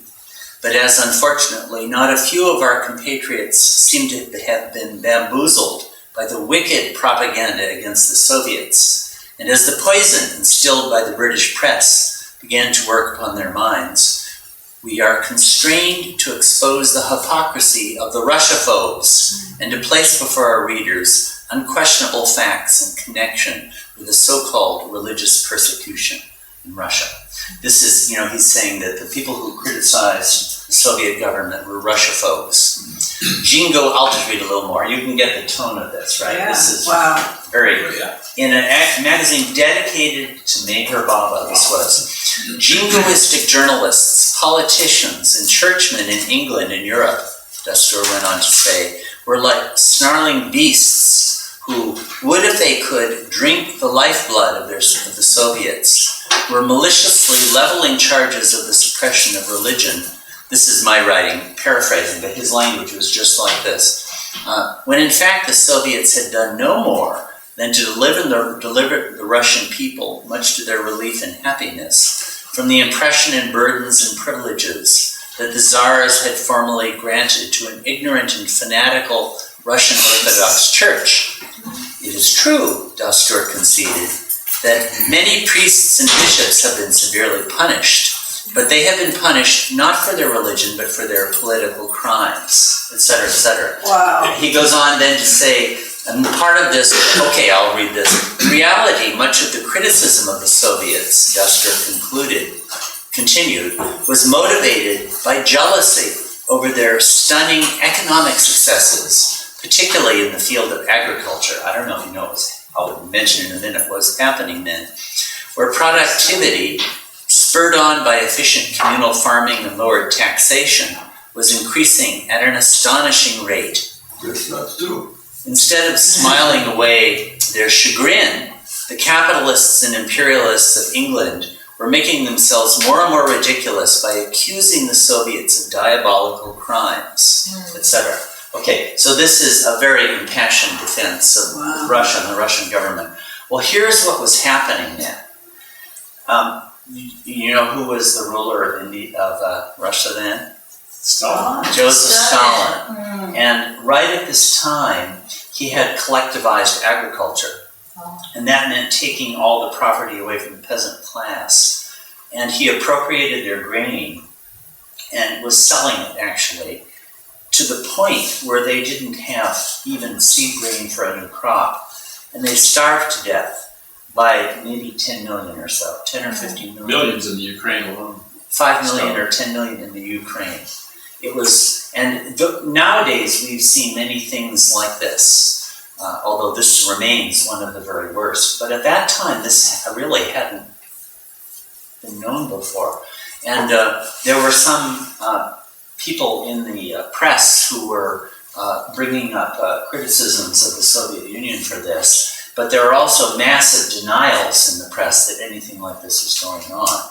So Dastur was vehemently taking the position against those who were bringing up this criticism. So in effect, he was being an advocate for Joseph Stalin in a magazine dedicated to Avatar Meher Baba. Now, I don't see how you could do much worse. Yogi was saying something about this. Yeah. No, I just know facts. I mean, it was not true. The communists took the property from farmers, and it was disaster. Yeah. Completely destroyed the production. I don't want to talk about that, but Half the livestock of Russia died in about the livestock because they slaughtered their cows so as not to have it appropriated. And they had these communal farms where people stopped, they didn't give them even enough to survive. They starved to death by the millions. So, I mean, this is one of the great crimes of the century. You could list many of the crimes of the century. What I'm bringing up is look at what the position that K.J. Dastur took. Yeah. Now, I am sure that if he wouldn't have supported what was actually going on, I can't believe he would have been such a monster as to actually endorse the slaughter of all these people, the starvation, mass starvation. He didn't know. But what he did know was that Baba told him not to do this. Mm-hmm. And that's the point. You know, I may passionately have a view on some topic like this, but the fact is that I don't know God's own truth, except to this. The Baba said, don't associate him with this. did Baba say anything about that article? I don't know where Baba did say anything about this article in particular, but Baba was getting really fed up with it. And Baba did say something about another article that was published in the Mirror Message. This article that I wrote covers all of this. And he wrote a little message, Dastur did, saying, the next issue of the Meher Message may not come out because some of us in the editorial staff will be joining Gandhi's, one of his protests, I forget what it was, maybe a march or something like that. And we may get put in jail and not be able to come up with our next issue. It wasn't put anything like as nicely as what I've just said. I think it was like the British pigs came into it, that kind of rather political language. And Baba was really unhappy with that. And in fact, in Lord Meher it says, I told Dastur not to get involved in politics, and he didn't listen to me. He can go to hell. Baba actually said that. You know, he was really, really quite pissed at him. But the message that Chanji published was much more genteel than that. But here are some of the things he did say. Let's see. So this is a rather extensive article on this whole episode, but I'm sorry, Ward, it's 12:43 now. Would you like to go till 1? No, we should end. I'm sorry, I forgot. I'll just read this and then we'll stop. Okay. There was a message published then about this by Chanji, and this is one of the more extensive statements on the subject of politics that came from Meher Baba. Let's see, I think this is it. A statement is published in the April number of Mirror Message to the effect certain staunch devotees, or rather disciples of His Holiness, Sri Meher Baba, this is by Chanji, by the way, Baba's secretary, are taking an active part in the civil disobedience movement in order that no misunderstanding may be created in the minds of the public with regard to His Holiness's spiritual teachings, or working by the publication of the above statement, it is thought necessary to publish a brief explanation that His Holiness has no connection or concern whatever with any political, social, or religious question or movement. His Holiness, so that's what was said, that Baba has no concern with these things. His Holiness is no doubt spiritually concerned with every individual soul, action, and movement, and the universe itself, while keeping Himself externally aloof from the same.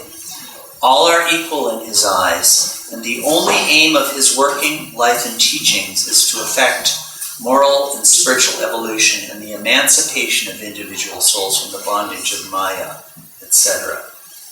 Okay, I won't take time to read it out, but Chanji didn't say this, but I would say it's without any doubt that Baba wanted a statement where he dissociated himself from this very political statement that Dastur had made on this subject. And with that, take a break. This afternoon is on Heart and Head. All right.